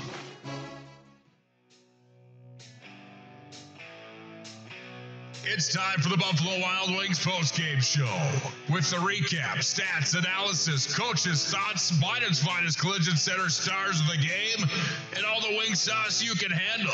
Let's return to the press box with Nick Hulberg. Photo opportunities on the ice for the Magi after they win here on senior night tonight. 10-3 is the final score. All the seniors are ice level, taking pictures. The moms are down there, and they get a chance to celebrate tonight. 7 goals the differential tonight. Shots were 60-16 in favor of the Magi. What a night tonight. Nick Hulberg and Larry McFall for the Buffalo Wild Wings postgame show. Buffalo Wild Wings, Wings, Beer, Sports. B-Dubs has a great lunch menu as well. Try Buffalo Wild Wings for lunch also. Larry, your thoughts on this hockey game tonight? Boy, we kind of had it all, didn't we? We had a grudge match in the second. We had a power play display of talent in the first. We had goaltenders making saves left and right. We had some big hits, and then we had a runaway train that kept getting slowed down by the 6-goal differential in the third. 10-3 the final. Your thoughts? Well, it was a well-played game, I think, by Minot. They took the penalty at the start of the game there when Williston got the boarding call. The Magicians jumped on top of it, got 3 goals, and never really looked back. Solid goaltending by Schultz, even though there was only 16 shots on him. One eluded him from over at the top of the circle. The other 2 were giveaways right in the slot where they fired it right by him from point blank. Can't really ever hold that against a netminder, so he did what he had to do. And no one was selfish on the Magicians tonight. I was just trying to look here online here on RinkWriter and see all the goals and assists, and it was just a crazy game for points, but it was well distributed through the roster, and a very solid game now as they go into the game here in 2 nights against Bottineau Rugby. Bottineau Rugby, by the way, was here, folks, for those that didn't know. They were here earlier tonight playing the Minot JV. Basically, the whole team that'll be back here again on Thursday night was here as they defeated the Minot Junior Varsity. So, and we did that game up in Bottineau, went to overtime before the Magicians put that away. So this was a real good momentum getter. Now they got a team coming in that was just here tonight that's coming back 2 nights from now. Another classic rivalry between those 2 teams. And then the tables are set for next Thursday in the West region here. So this is a game they really needed. They didn't want to come out flat. Obviously didn't want to lose the hockey game. So they took advantage of that penalty, and they never looked back, and they distributed points, and it came out for them good in the end. This is a mouthful for you, but you want to give us a recap of scoring tonight? Are you able to do so? Oh, boy, yeah. How much time do we got? Let's make it quick. Yeah, that's easy for you to say. Mason Deal opened up the scoring at the 3:33 mark, unassisted on the power play to make it 1-0. Chase Haberman got a goal from Logan Broughton and Brock Bergerud to make it 2-0 on the power play at 5:19. And then still on that 5-minute major, Nicholas Murphy at 6:51 got the goal, assisted by Patrick Hyde and Logan Broughton, and that made it 3-0. Sam Apozda finished off the scoring in the first period with a goal at 16:35. Another assist for Pat Hyde and Jack Plemmel to make it 4-0. Then in the second period at the 1:36 mark, equal strength finally, Peyton Fillion got the goal on assist to begin from Broughton and Zach Peterson at 1:36. And then at 14:52, Brett Davis scored from the sideboards on assist from Jake Weil and Kyler Stenberg to make the score then at that time 6-0. Chance Johnson picked up one in the slot, point blank on a giveaway at 2:07 of the third to cut the score to 6-1. But then Minot got back up by 6 and started the clock running again at 5:56 as Bergrud got the goal. Another assist by Hyde and Plemmel at the 5:56 mark. Chris Safi, though, once again killed the clock at 7:34 of the third period with an assist from Braden Zast, I guess I was saying all night long. I hope I wasn't really butchering that name for you listeners in the Williston area. And then Chase Haberman scores at a goal for a Mason Deal and Zach Peterson at 8:26 to start the clock running again on the running time in the third period. And then Chance Johnson scored at 10:18 on an assist from Zast and Jorstead. And then Minot finished it off with 2 more goals in the last 6 minutes of the game. Hunter Cope at 11:22 from Peyton Fillion, and Jake Vile, snake bit all day except for 1 assist, got the goal at 16 minutes on the assist from Logan Broughton to get the monkey off his back, and the Magicians winning it 10-3. Goaltender saves once again for the game. 60 shots on goal for the Magicians. 50 total saves for Williston. Lambert having how many did Lambert have here? He had 19, 43, 50 saves, and then they don't have Vervig for a save on the sheet. I don't even think they knew he came in the game. He's not even on the sheet, and he made some saves. So, whatever. Backup goalies never get any respect. No. And Kyle Schultz, 13 saves on 16 shots, but I'm just surprised they didn't make the break when Lambert got pulled out of the game. Well, I'd say Bervik probably had 6-7 saves at least, I would believe. Well, Jay Lambert had 43 saves on 49 shots at the end of 2. I know that for sure, so you could do the math after that. So 49, he had another 11 shots on goal and gave up a few more. So neither one of us can do the math, but folks, if you want to do the math at home, you certainly can. Penalties in the game. Williston had 3 penalties for 9 minutes. Minot had 2 penalties for 4 minutes.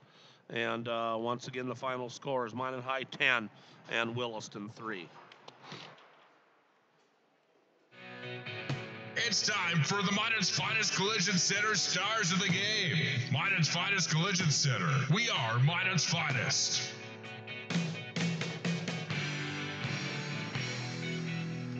Minot's Finest Collision Center brings you tonight's Stars of the Game here in our Buffalo Wild Wings postgame show.